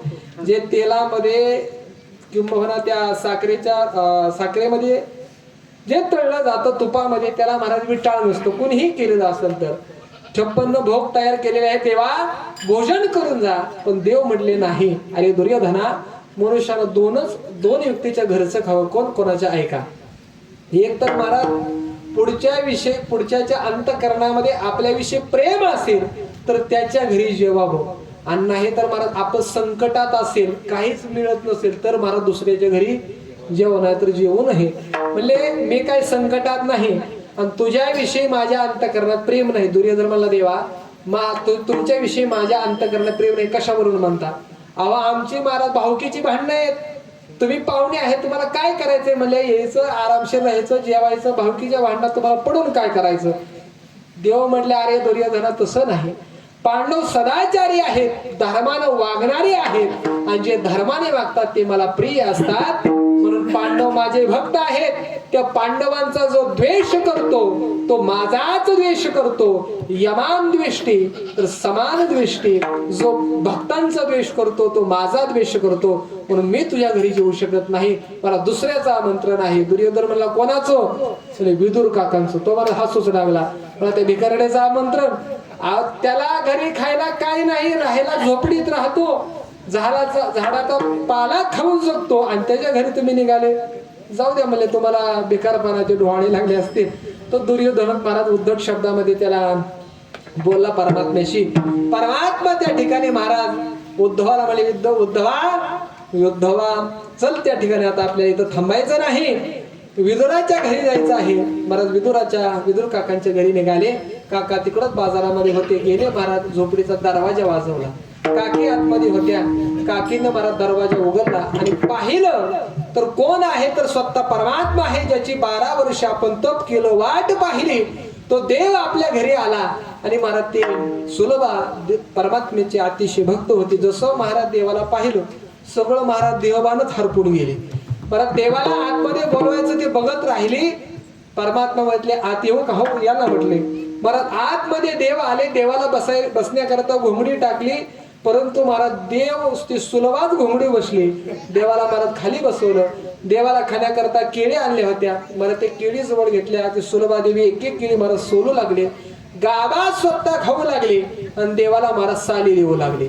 आणि देव बी महाराज जसा काय काही वर्षाचा भुकेला आहे, देव बी महाराज असा खाऊ लागला जसं महाराज ते इस्टेटांवरच्या महाराज ते शेळ्या खातात का ना टरपाली, तसं महाराज खाऊ लागला. आपण महाराज कुठं प्रवासाला निघालो, आता आम्हाला मारासारखा प्रसंग होतो इष्टीचा प्रवास. पुढे भूक लागली, केळी घ्यायच्या, केळी खाल्ल्या आणि खाली टाकल्या की इष्टीला मला ते शेळ्या असतात तर लगेच येतात आणि खाऊ लागतात. तसं देवानं महाराज त्या महाराज साले खायचा रटा लावला. एक दोन महाराज देव महाराज आनंदाने खाऊ लागले. तेवढ्यामध्ये विदुर काका आले आणि काकाने चित्र पाहिलं. काका शब्दच राहिले. मला आता काय करावं, पण काकांना आनंद वाटला. अरे तिनं देवाचे तप केलं आणि स्वतःच देहभान हरवलेले आहे. म्हणून महाराज आवाज दिला, सुलभा सुलभा म्हटल्याबरोबर मला सुलभादेवी जाग्या झाल्या. अगं सुलभाई काय करते? मला सुलभादेवी जाग्या झाल्या, आतमध्ये गेल्या, देवाला हात जोडले, देवा क्षमा असावी. देव म्हटले काही नाही. काका जवळ बसले, आसनावरती देवाला बसवलं. केळी महाराज काकांनी घेतल्या, केळी महाराज सोलू लागले, देवाला गाभा देऊ लागले आणि सालपट बाजूला ठेवू लागले. परंतु महाराज खात असताना देवाला महाराज तोंड मात्र वाकडं तिकडं केलं. देव म्हटले का देवा आपलं काका म्हणले, देवा काय झालं? केळी खराब आहे का? म्हणले काका केळी खराब नाही, पण मगाची एवढी मात्र चव, मगाशी काय वेगळाच आनंद होता. म्हणजे देवानं महाराज त्या सुलभा देवीचा काय पाहिला? भाव पाहिला, प्रेम पाहिला. तर बाजारामध्ये गेले, पण जवळ पैसा नाही ना. पैसा नसेल तर मला कुत्र सुद्धा जवळ करत नाही. मग कोणी काय दिलं नाही. काही महाराज गोळा करून धान्य आणलं होतं. महाराज त्याच्या कन्या तयार केल्या आणि महाराज देवानं त्या दरदरीत पाण्या माझी रांधलेल्या कन्या पाण्यामध्ये महाराज त्या कन्या विदुर सुलभा देवीने रांधल्या आणि महाराज देवानं त्या महाराज कन्या खाल्ल्या. मरे कन्या देवानं महाराज त्या ठिकाणी भक्षण केल्या. कन्याचे सुद्धा महाराज 3 प्रकार आहेत. एक जय कन्या, दुसरे जय जय कन्या आणि तिसरे आहेत जय कन्या, वै कन्या आणि जय जय कन्या, असे 3 प्रकार. जय कन्या कशाला म्हणतात? ताटात वाढल्या तिथंच बसतात त्याला म्हणतात जय कन्या. वै कन्या म्हणजे काय? ताटात वाढल्यानंतर दोन्ही हाताने धरावं लागतं त्याला म्हणतात वै कन्या. आणि ताटात वाढल्यानंतर वाढणाऱ्याच्या मागेच पडतात त्याला म्हणतात जय जय कन्या.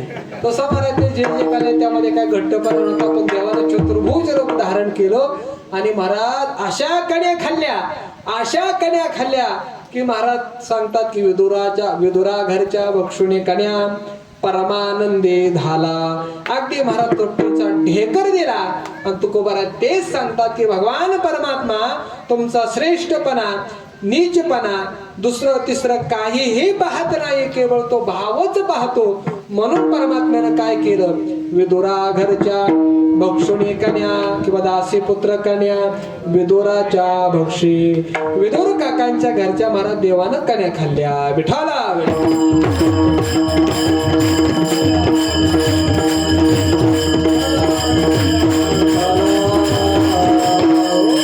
पुढं महाराज त्या ठिकाणी परमात्म्यानं विदुर काकांचा निरोप घेतला. महाभारती युद्ध झालं.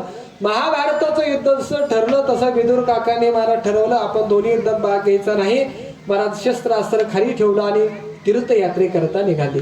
पूर्ण भारताची तीर्थयात्रेकरता निघाले. महाराज महाभारती युद्ध झालं, कौरवांचा नाश झाला, पांडवांना राज्य प्राप्त झालं. तरी महाराज त्या ठिकाणी विदुर काका महाराज त्या ठिकाणी यात्रा करत होते.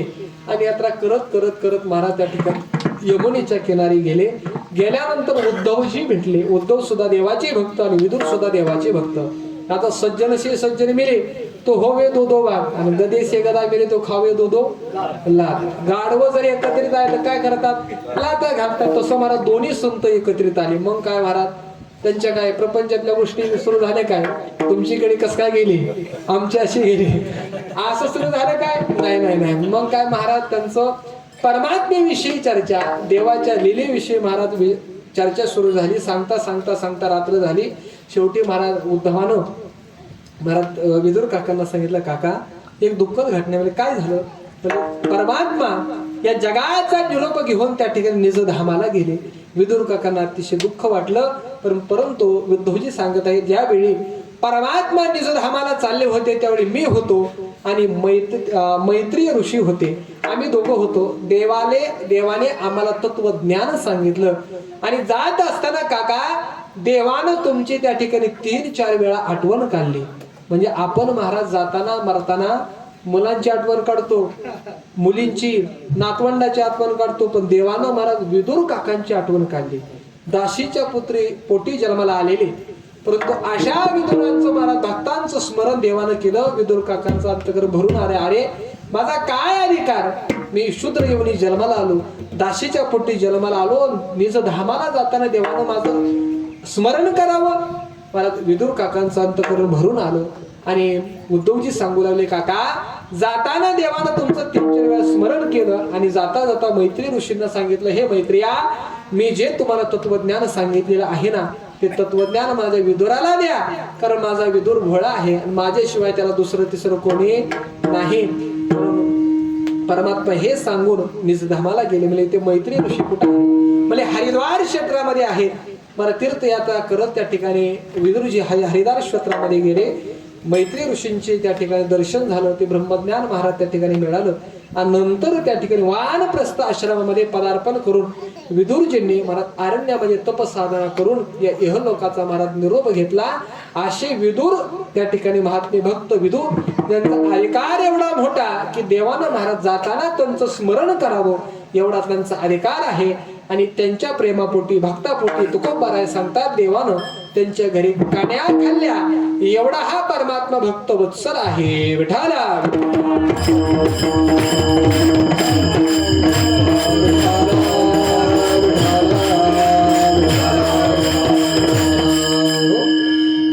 या पूर्व अर्धामध्ये विदुर महात्म्यांचं महाराज चरित्र तुकोबारायांनी सांगितलं आणि उत्तर अर्धामध्ये दुसऱ्या चरणामध्ये दैत्या घरी रक्षे प्रल्हादासी भक्त प्रल्हादांचं महाराज चरित्र सांगितलेलं आहे.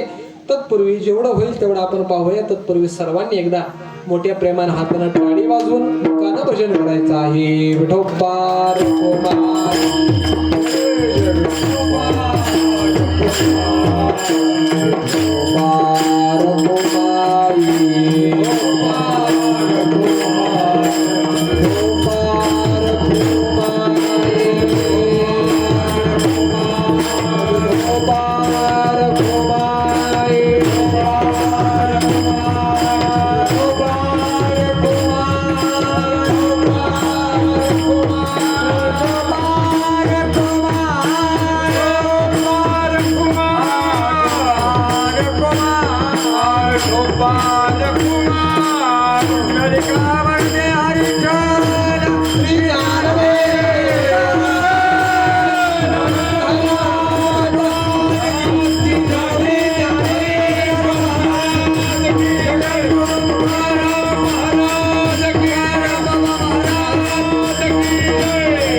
पूर्व अर्धामध्ये भक्त विदुरांचं चरित्र तुकोबारांनी सांगितलं, त्यांचा अधिकार सांगितला. उत्तर अर्धामध्ये भक्त प्रल्हाद महाराजांच्या करता परमात्म्याने काय केलं हे सांगितलेलं आहे. अजून अर्धा तास शिल्लक आहे, कारण 12:30ला फुलं असतात. पण अर्ध्या तासामध्ये जेवढं जमेल तेवढं त्या ठिकाणी आपण चरित्र पाहण्याचा प्रयत्न करू. त्या ठिकाणी दुसरा दाखला देतात तुकोबाराय, दैत्या घरी रक्षे प्रल्हादासी. महाराज सांगतात, अहो देवानं विदुराच्या घरच्या त्या ठिकाणी कन्या खाल्ल्या. बोला तर बसा बसा अर्जुन, तुम्ही वेळ अजून पाठवून जातात तुम्ही बसा. हा ते उभा राहतात हेच मोठं आहे महाराज. हा त्या ठिकाणी दुसरं त्या ठिकाणी दाखला देतात, उदाहरण देतात की दैत्या घरी रक्षे प्रल्हादासी. प्रल्हाद महाराजांचं उदाहरण देतात. दुसरं उदाहरण का बरं दिलं? कारण महाराज परमात्मा विदुरांच्या घरी जेवले हे काय सामान्य गोष्ट आहे म्हणे. का बरं? अहो एखाद्या मोठ्या माणसानं महाराज एखाद्या सामान्य माणसाच्या घरी जेव्हा विशेषच गोष्ट आहे ना, आणि महाराज विशेषानं सामान्य व्हावं हे सुद्धा विशेषच असतं. तसं देव महाराज विदुरांच्या घरी जेवला हे विशेष आहे. परंतु महाराज अहो देव विदुराच्या घरी जेवला यामध्ये काय बरं विशेष आहे? कारण आमचे सुद्धा आमदार मंत्री संत्रे निवडणुका आल्या की गोरगरिबाच्या घरी जातात आणि जाऊन नुसते म्हणतात काय आहे का नाही. तेही महाराज गोरगरिबाचं खातात. तसं देव जेवला त्यात काय नवल झालं? त्यात सुद्धा नवलच आहे. देव गरीबाच्या घरी भक्ताच्या घरी जेवला नवलच आहे. परंतु एवढंच नाही, देव महाराज अजून अजून भक्ता करता काय करतो तुकोबाऱ्या दुसरं उदाहरण देतात. दैत्या घरी रक्षे प्रल्हादासे, भक्त प्रल्हाद महाराजांचं उदाहरण देतात. आणि महाराज भक्ताची जी माला आहे ना, त्या भक्त मालिकेमध्ये पहिला नंबर भक्त प्रल्हादांचा आहे. प्रल्हाद, नारद, पराशर, पुंडरीक असे जे महाराज भक्तांची यादी आहे त्यात पहिला नंबर कोणाचा आहे? प्रल्हादाचा आहे. प्रल्हादाचा अर्थात प्रल्हाद हे महाराज आद्य वैष्णव आहेत, पहिले भक्त आहेत. त्या प्रल्हादाचं महाराज काय चरित्र आहे तर ऐका. प्रल्हादाचा जन्म महाराज हा कोणाच्या कुळामध्ये झाला? दैत्यांच्या कुळामध्ये झाला. ब्रह्मदेवानं महाराज सृष्टीची उत्पत्ती होण्याकरिता काही प्रजापती निर्माण केले. त्यापैकी महाराज कश्यप हे सुद्धा प्रजापती आहे. महर्षय सप्तपूर्व चत्वारो मनवस्तता मदभावा मानसा जाता येषाम लोक इमाम प्रजाहा. परमात्मा सांगतात, ज्ञानोबाराय सांगतात, परमात्म्याने अनेक प्रजापती निर्माण केले. त्यापैकी कश्यप नावाचे प्रजापती ऋषी निर्माण केले. कशा करता? सृष्टीचा विस्तार करण्याकरिता. त्यांना दोन पत्नी, एक दिती आणि एक आदिती. आदिती पासून जे महाराज पुत्र झाले त्यांना काय म्हणतात? देव म्हणतात. आणि दिती पासून जे महाराज त्या ठिकाणी पुत्र झाले, द्वितीयोत उद्भव इथे दैत्य. दिती पासून निर्माण झाले म्हणून त्याला काय म्हणतात? दैत्य म्हणतात. म्हणजे देव आणि दैत्य हे कोण आहेत? सखे भाऊ आहेत. पण फार मोठा अंतर आहे. देव आणि दानव सखे भाऊ आहेत. दिती पासून महाराज दैत्य निर्माण झाले. त्यापैकी केवळ दोन मुलं, एक हिरण्याक्षय आणि हिरण्य कश्यप. त्यातील महाराज हे कश्यप ऋषी. मनु हे सुद्धा प्रजापती आहे. त्या मनु पासून महाराज जे निर्माण झाले त्यांना काय म्हणतात? मानव म्हणतात. देवानं महाराज राज्य करण्याकरिता राज्य ही विभागून दिलं. देवानं स्वर्गात राहावं, मनुष्यानं मृत्यू लोकामध्ये पृथ्वीवरती राहावं आणि राक्षसांनी दैत्यांनी पाताळात राहावं, असं महाराज राज्य विभागून दिलं. जो दितीच्या पोटी जे दोन राक्षस जन्माला आले, दैत्य हिरण्याक्षय आणि हिरण्यकश्यप. महाराज दानव दैत्य हे काय महाराज योनी नाही, राक्षस हे काय योनी नाही. राक्षस सुद्धा माणसंच असतात. राक्षस हे काय आहे? आचरण आहे, अंतकरणाची वृत्ती आहे. एखादा महाराज नको ते करू लागला, नको ते वागू लागला, समजावा हा काय आहे? राक्षस आहे. राक्षस. दैत्य म्हणजे 10 हाताचे 10 तोंडाचे नसतात. दैत्य म्हणजे अंतकरणातील वाईट भावना. आणि महाराज त्या दितीला त्या आपल्या मुलांवरती योग्य संस्कार करता आले नाही आणि महाराज वाईट प्रवृत्तीचे निघाले. लोकांना त्या हिरण्याक्षानं तप केलं, वरदान प्राप्त झालं आणि महाराज देवांना, दानवांना, लोकांना त्रास देऊ लागला. आता महाराज त्या विचार करायचा, सगळे लोक कोणाची पूजा करतात? देवांची. आणि देव आणि दानव कोण आहेत? कसे भाव आहेत? मावस भाऊ, सखे भाव आहे. सखे भाव. आणि भावा भावाची भांडण तेव्हापासूनच आहेत महाराज. त्यांना काय महाराज ते सण व्हायला सगळे यांची पूजा करतात, आम्हाला कोणच विचारत नाही. मग महाराजांनी विचार केला, हे मृत्यू लोकांचे लोक काय करतात? यज्ञ करतात, पूजा करतात. आणि पूजा यज्ञ केलं म्हणजे महाराज या देवांची शक्ती वाढते. मग महाराजांनी काय केलं? लोकांना त्रास द्यायला सुरुवात केली. सगळे ऋषी मुनी महाराज यज्ञ करताना दिसला की मारायचा, कोणी महाराज कीर्तन करताना दिसला मारायचा. बस लोकांना भक्तांना त्रास देऊ लागला. त्याने विचार केला, हे पृथ्वीवरती राहताना महाराज त्यानं पृथ्वीचंच हरण केलं. पृथ्वीच महाराज उचलली आणि पाताळामध्ये घेऊन गेला. आकाश मार्गाने पाताळात घेऊन गेला. परमात्म्यानं महाराज ते पाहिलं आणि परमात्म्याची आवडती सृष्टी म्हणजे पृथ्वी. परमात्म्यानं महाराज त्या ठिकाणी वराह रूप धारण केलं आणि महाराज त्या हिरण्यक्षयाचा वध केला, त्याला मारलं आणि पृथ्वीचं रक्षण केलं. त्यावेळी महाराज त्याचा धाकटा भाऊ हिरण्यकश्यप, त्याला कळालं आपल्या थोरल्या भावाला भगवान श्री हरी विष्णूने मारलं. त्यानं महाराज प्रतिज्ञाच केली की मी या जगातून विष्णूचं नाव मिटवल्याशिवाय राहणार नाही, तोपर्यंत शांत बसणार नाही. प्रतिज्ञा केली आणि महाराज त्यानं ठरवलं की आता भगवान विष्णूला त्या ठिकाणी संपवायचं. त्याचे गुरु महाराज शुक्राचार्य ते म्हणले, अरे बावळट आहे की काय? तो विष्णू म्हणजे बलवान आहे, ताकदवान आहे, त्याच्याबरोबर युद्ध करण्याकरता जाशील तर चिलटासारखा तुला तो रगडून टाकर. म्हणजे काय करावं लागेल? तप करावं लागेल. तप. बरं ठीक आहे. कसं करावं लागेल? अतिशय उग्र तप करावं लागेल. तर ठीक आहे, मी ती तप करण्याकरिता तयार आहे. आणि महाराज त्यानं तप करण्याचं ठरवलं. महाराज तप करण्याकरता जाण्याकरता निघू लागला. महाराज त्याची पत्नी होती कयाधू. त्याच्या पत्नीचं नाव. महाराज तिचा निरोप घेण्याकरता गेली असताना महाराज कयाधू तो म्हटला, मी तुला एक अशुभ समाचार सांगणार आहे. ती म्हणली, अशुभ समाचार कसला? ते अशुभ समाचार ऐकण्या अगोदर मी तुम्हाला शुभ समाचार सांगते. म्हणजे काय आहे? म्हणजे तुम्ही वडील होणार आहात, त्या ठिकाणी तुम्ही पिता होणार आहात. त्याला अतिशय आनंद झाला. मी पिता होणार आहे, अतिशय आनंद आहे. पण दुसरा अशुभ समाचार असा आहे, मी आता तप करण्याकरता चाललो आहे. मी तप पूर्ण झाल्याशिवाय येणार नाही. त्यावेळी महाराज ते कयाधू म्हणते, अशा अवस्थेमध्ये तुम्ही निघून जाणं बरोबर नाही. त्यावेळी त्या ठिकाणी तो हिरण्यकश्यप सांगतो, काही नाही, मी ठरवलेलं आहे तप करायचं आणि काही करून विष्णूला संपवायचं. मी जाणार म्हणजे जाणार, पण काळजी करू नको. तुझ्या रक्षणाकरता सेनापतीला सांगितलं, हे बघ, त्या कयाधूचं परिपूर्ण रक्षण करायचं, लक्ष ठेवायचं. जर रक्षण नाही केलं आणि जर काही कमी जास्तपणा केला की तुझं काय खरं, तुला हे मारलं. कारण दैत्यच होता महाराज. म्हणजे महाराज काळजी करू नका, त्या ठिकाणी मी तुमचा सेनापती हे सर्व अंगाने रक्षण करीन. महाराज तो हिरण्यकश्यप महाराज तपा करता गेला. महाराज त्यानं तपाला आरंभ केला. तो कसा? एका पायावर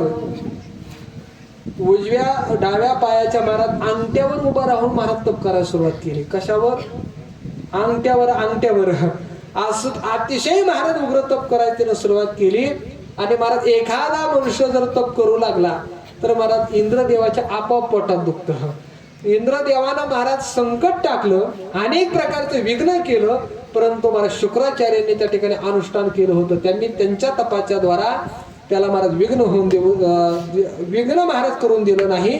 इंद्रदेवाने विचार केला, याच्या तपामध्ये तर विघ्न उत्पन्न आपण करू शकलो नाही. त्याच्या लक्षामध्ये आलं, ह्याची पत्नी गरोदर आहे, याला मुलगा होणार. आणि तोही कोणाचा?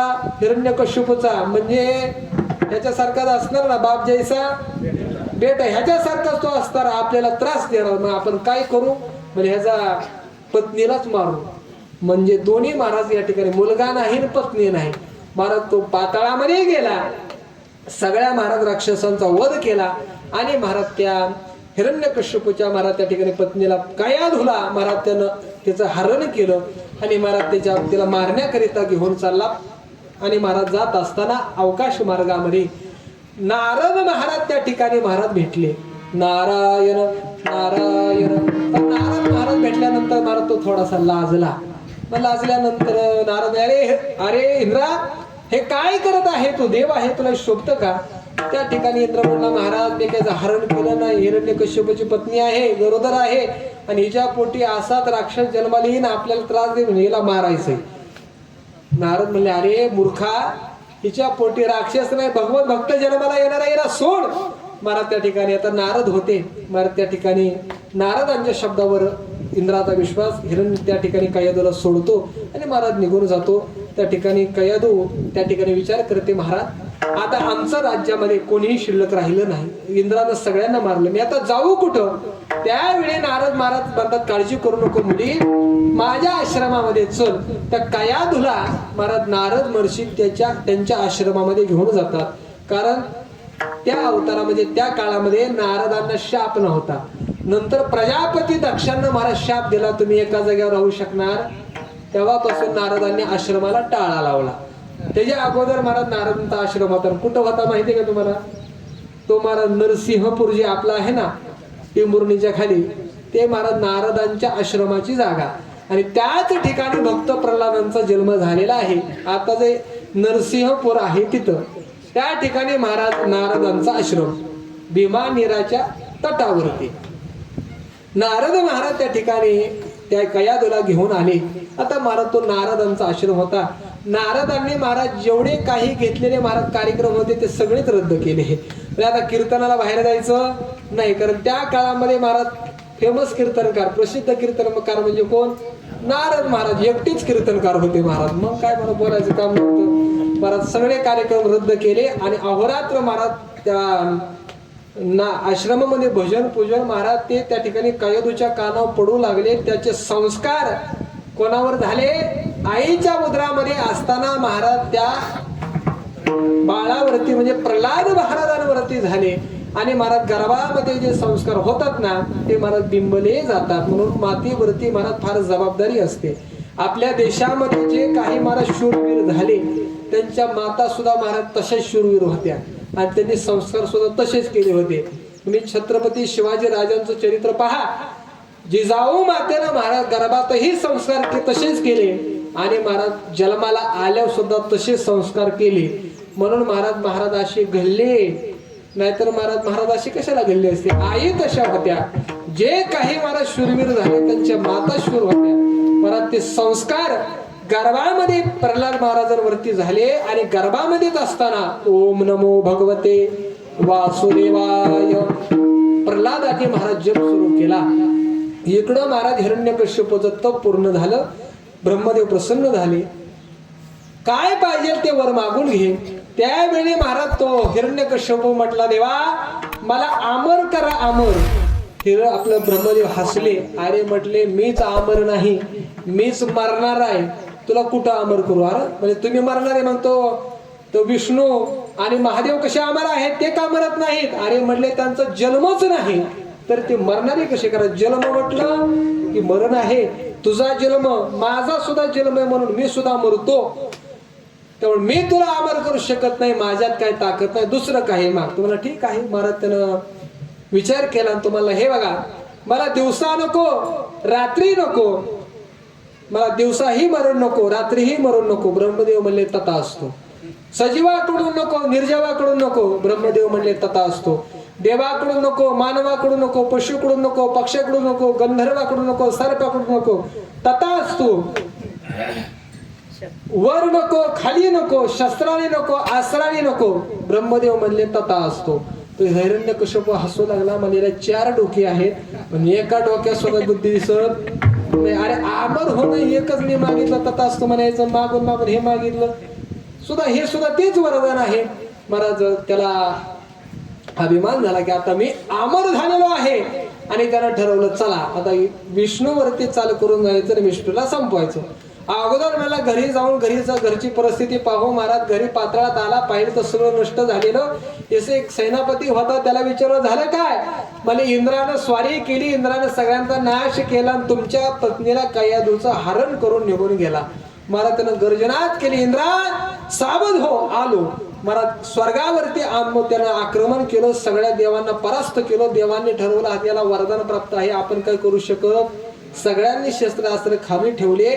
मला तो हिरण्यकश्यपू मला वळीमध्ये उभा राहा आणि म्हणा हिरण्यकश्यपू भगवान की. आता देव महाराज घाबरले ना, काय करा. देव सुद्धा म्हणाले हिरण्यकश्यपू भगवान की जय. सगळ्याला महाराज तुरुंगामध्ये त्यानं टाकून दिलं. आणि इंद्राला विचारलं सांग कयाधू कुठं आहे? त्यानं सांगितलं मी आणलं नाही, नारदांच्या आश्रमात आहे. महाराज नारदांच्या आश्रमात मध्ये गेला. आश्रमामध्ये गेल्यानंतर त्याला महाराज कयाधूची भेट झाली आणि महाराज त्या ठिकाणी नारदांचं त्यानं आभार मानलं. म्हणजे महाराज हिरण्यकश्यपू राक्षस, पण राक्षस असून सुद्धा महाराज तो कृतज्ञ नव्हता. महाराज त्या हिरण्यकश्यपूनं पुढे प्रतिज्ञाच केली, राज्यामध्ये कोणीही देवाचं नाव घ्यायचं, नाम घेऊन देवाचे हे विरुद्ध हिरण्यकश्यपूचे. कोणीही राज्यामध्ये देवाचं नाव घ्यायचं नाही. जर कोणी घेतलं की त्याचं मस्तकच महाराज धडा वेगळं. त्याला मारण्याचा मृत्यूदंड. कोणी भजन करायचं नाही, कोणी पूजन नाही, कोणी कीर्तन करायचं नाही, कोणी काहीच करायचं नाही. पूजा करायची असेल तर माझी म्हणजे हिरण्यकश्यपूची करायची. जप करायचा असेल तर हिरण्यकश्यपूचा करायचा, असा त्यानं कायदाच केला होता. परंतु महाराज हे नारद महाराज जर त्याच्या राज्यामध्ये आले ना तर महाराज हे नारद महाराजांचा चालतो बोलता मंत्र असायचा. कोणता? नारायण नारायण. महाराज सगळ्याला बंदी होती पण नारदांना बंदी. नारद महाराज त्याच्या पुढे म्हणायचे नारायण नारायण. शिवाय ते वैऱ्याचं नव्हता तरी महाराज हिरण्यकश्यप काही बोलत नव्हता. एवढंच नाही, नारद महाराज त्याच्या घरी आले म्हणजे महाराज कीर्तन करायचे आणि कीर्तन करताना हा हिरण्यकश्यप टाळ घेऊन उभा राहायचा. बघा म्हणजे महाराज देवाचं नाव कोणाला घेऊन देत नव्हता, परंतु नारदांचं सगळं मानायचा. का बरं? कारण तो महाराज त्यानं पत्नीचं रक्षण केलं होतं ना, तो कृतज्ञ होता, कृतज्ञ नव्हता. आणि महाराज मनुष्यानं आपल्यावरती जन उपकार केले ना, त्याच्या उपकाराची जाण ठेवावी. हे महाराज राक्षसांना कळतं, आपल्याला माणसं असून सुद्धा कळत नाही. हे महाराज शोकांतिका आहे. महाराज त्यानं महाराज नारदांचे आभार मानले. महाराज तुमचं आभार मानावे तेवढे थोडे आहे, मी माझ्या पत्नीला घेऊन जातो. नारद महाराज म्हटले, त्या ठिकाणी काय येतो म्हटले, हे बघा मला इथं सगळं काही मिळालं, राज्यामध्ये सगळं काही आहे, परंतु इथं जे सुख समाधान शांती आहे ती राजवाड्यात नाही, म्हणून मी या ठिकाणी मुलाचा जन्महोस्तर राहते. हिरण्यकश्यपही मान्य करतो. महाराज निघून जातो. त्या ठिकाणी महाराज यथा योग्य काळी त्या ठिकाणी भक्त प्रल्हाद महाराजांचा महाराज जन्म होतो. हिरण्यकश्यपूला महाराज कळवलं जातं. हिरण्यकश्यपू महाराज धावत येतो आणि महाराज त्या ठिकाणी घेऊन जाण्याचा प्रयत्न करतो. नारद महाराज परत सांगतात, हिरण्यकश्यपू मी तुझ्याकडे काही मागितले नाही, पण महाराजची एक विनंती आहे.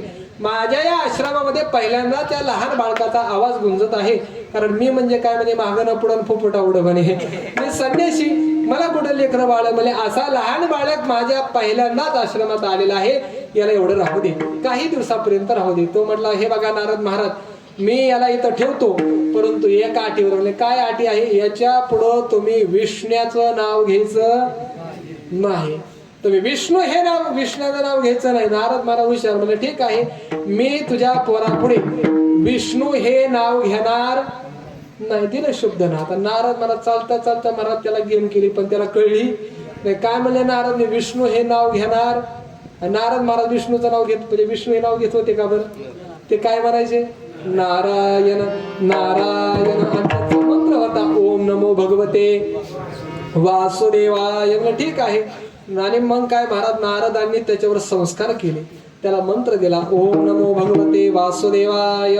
प्रल्हाद महाराज 3-4 वर्षापर्यंत नारदांच्या आश्रमात राहिला. ते संस्कार त्याच्यावर बिंबले गेले. परत हिरण्यकश्यपूने महाराज त्याला घरी नेलं. घरी गेल्यानंतर लहान मुलगा, एवढ्या दिवसानंतर मुलगा भेटला. अतिशय महाराज प्रेम मांडीव बसवलं. जसं मांडीव बसवलं तसं महाराज बाळा मुलाच्या प्रल्हादाच्या महाराज पाठीवरून हात फिरवला की प्रल्हाद म्हणायचे ओम नमो भगवते वासुदेवाय. तसे महाराज याची तळपायाच्या मस्तकाला जायचे. कारण ह्यानं सांगितलं होतं राज्यात देवाचं कोणी नाव घ्यायचं आणि ह्याचा वैरी विष्णू, त्याच हाच नाव घ्यायचा. महाराज उचललं, फेकून दिलं. अनेक प्रकारे समजून सांगितलं, अरे हा आपला वैरी आहे, याचं नाव तो घेऊ नको. कया तुला सांगितलेला समजून सांग, हा आपला वैरी आहे, त्याचं नाव याला घेऊन देऊ नको. विठाला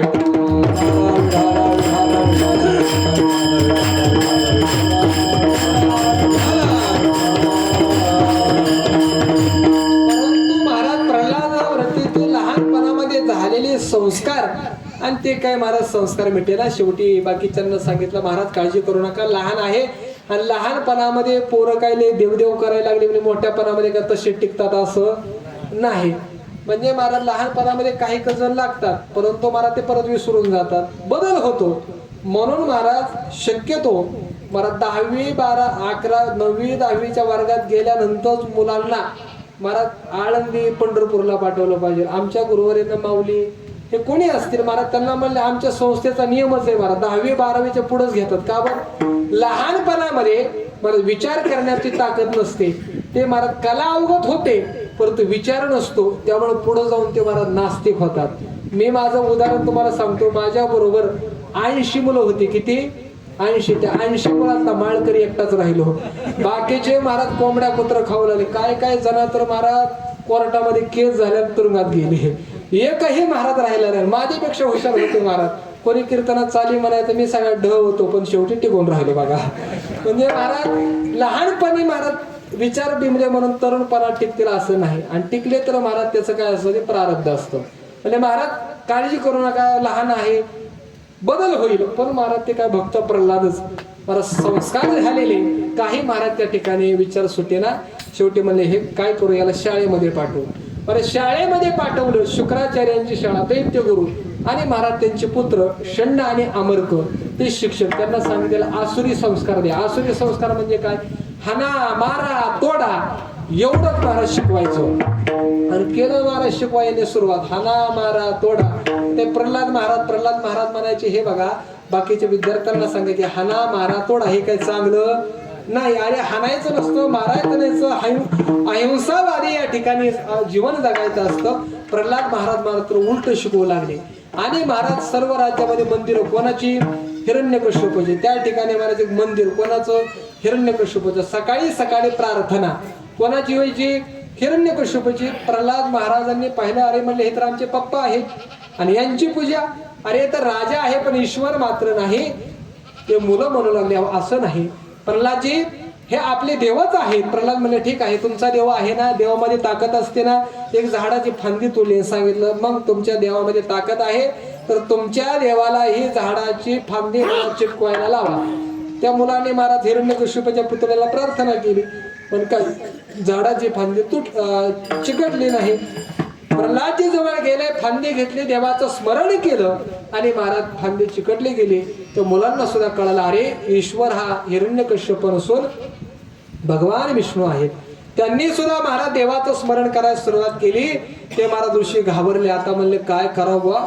म्हणजे प्रल्हाद तर स्वतःचे विचार तर सोडतच नाही, परंतु यानं महाराज आपल्या विचाराचे आणखी काही निर्माण केले. आणि जर हे हिरण्यकश्यपाला कळालं तर महाराज आपल्यालाही मारेल आणि यांनाही मारेल. परंतु महाराज प्रल्हादजींनी महाराज काही महाराज केलेलं महाराज प्रल्हादजींनी मध्ये बदल झाला नाही. त्यांच्या मनामध्ये एकच विचार की या जगाचा चालक मालक स्वतः श्री विष्णूच आहे. महाराज हिरण्यकश्यपूने महाराज बोलवलं आणि हिरण्यकश्यपूने गेल्याबरोबर दर्शन घेतलं, मांडीवर बसले. हिरण्यकश्यपूने विचार, कार्य प्रल्हादा तर गुरुजींनी काय काय शिकवलं? म्हणजे सगळं काही शिकवलं. बर काय काय शिकवलं? म्हणजे सगळं काही शिकवलं. बर म्हणजे या जगतामध्ये ईश्वर कोण आहे? म्हणजे जो सर्वज्ञ आहे, सर्व शक्तिमान आहे, तो ईश्वर आहे. म्हणजे कोण ईश्वर आहे? म्हणजे भगवान श्री हरी विष्णू. मला भगवान श्री हरी विष्णूचं जसं नाव ऐकलं तसं उचललं. परत प्रल्हादाला महाराज खाली फेकून दिलं, सांगितलं हे तू विष्णूचं नाव घेऊ नको, नाहीतर तुला मी मृत्यूदंडाची शिक्षा देईल. महाराज प्रल्हादाला अनेक प्रकारे अनेक त्या ठिकाणी हिरण्यकश्यपूने त्रास दिला, परंतु अनेक संकटातून भगवंतानं प्रल्हादाचं रक्षण केलं. विठ्ठला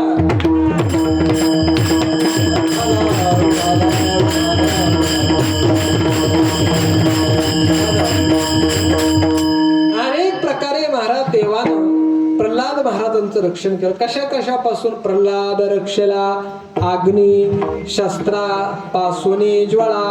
प्रल्हादांचं अग्नी शस्त्रापासून महाराज रक्षण केलं. एक उदाहरण सांगतो आणि सेवा आपली या ठिकाणी संपन्न करतो. प्रल्हाद महाराजांचं कशा प्रकारे देवानं रक्षण केलं?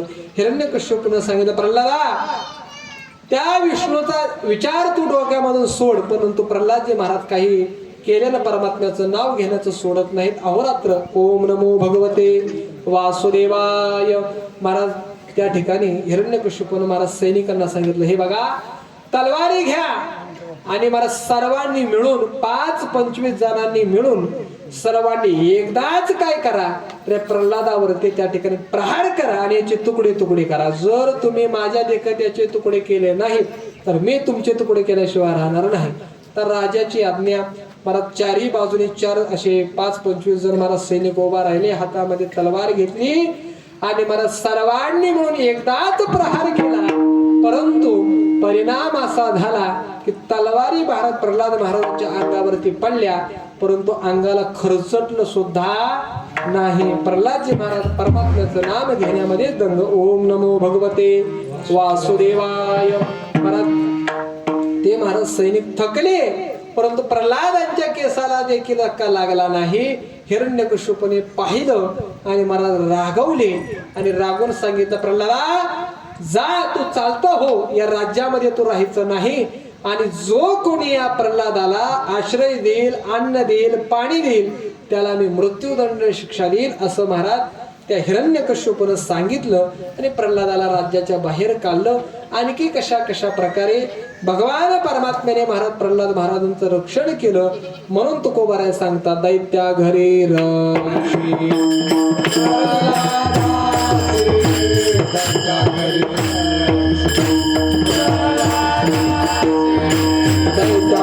रक्षी दैत्या घरी रक्षी.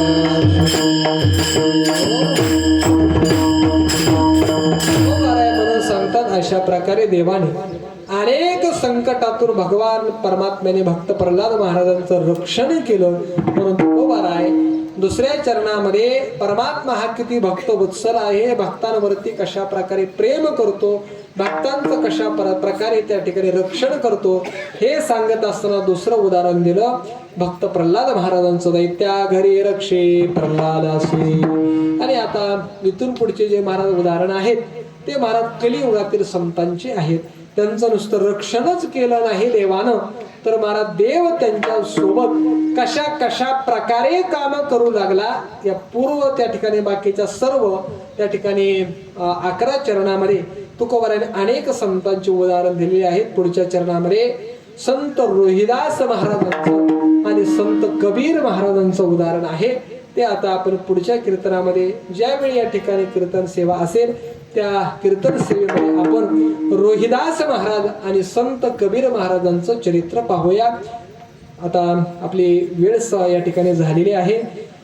सर्वांनी आता उठणूक करायचं आहे, अभंग होईल आणि नंतर सर्वांनी पुष्पवर्षण करायचं आहे.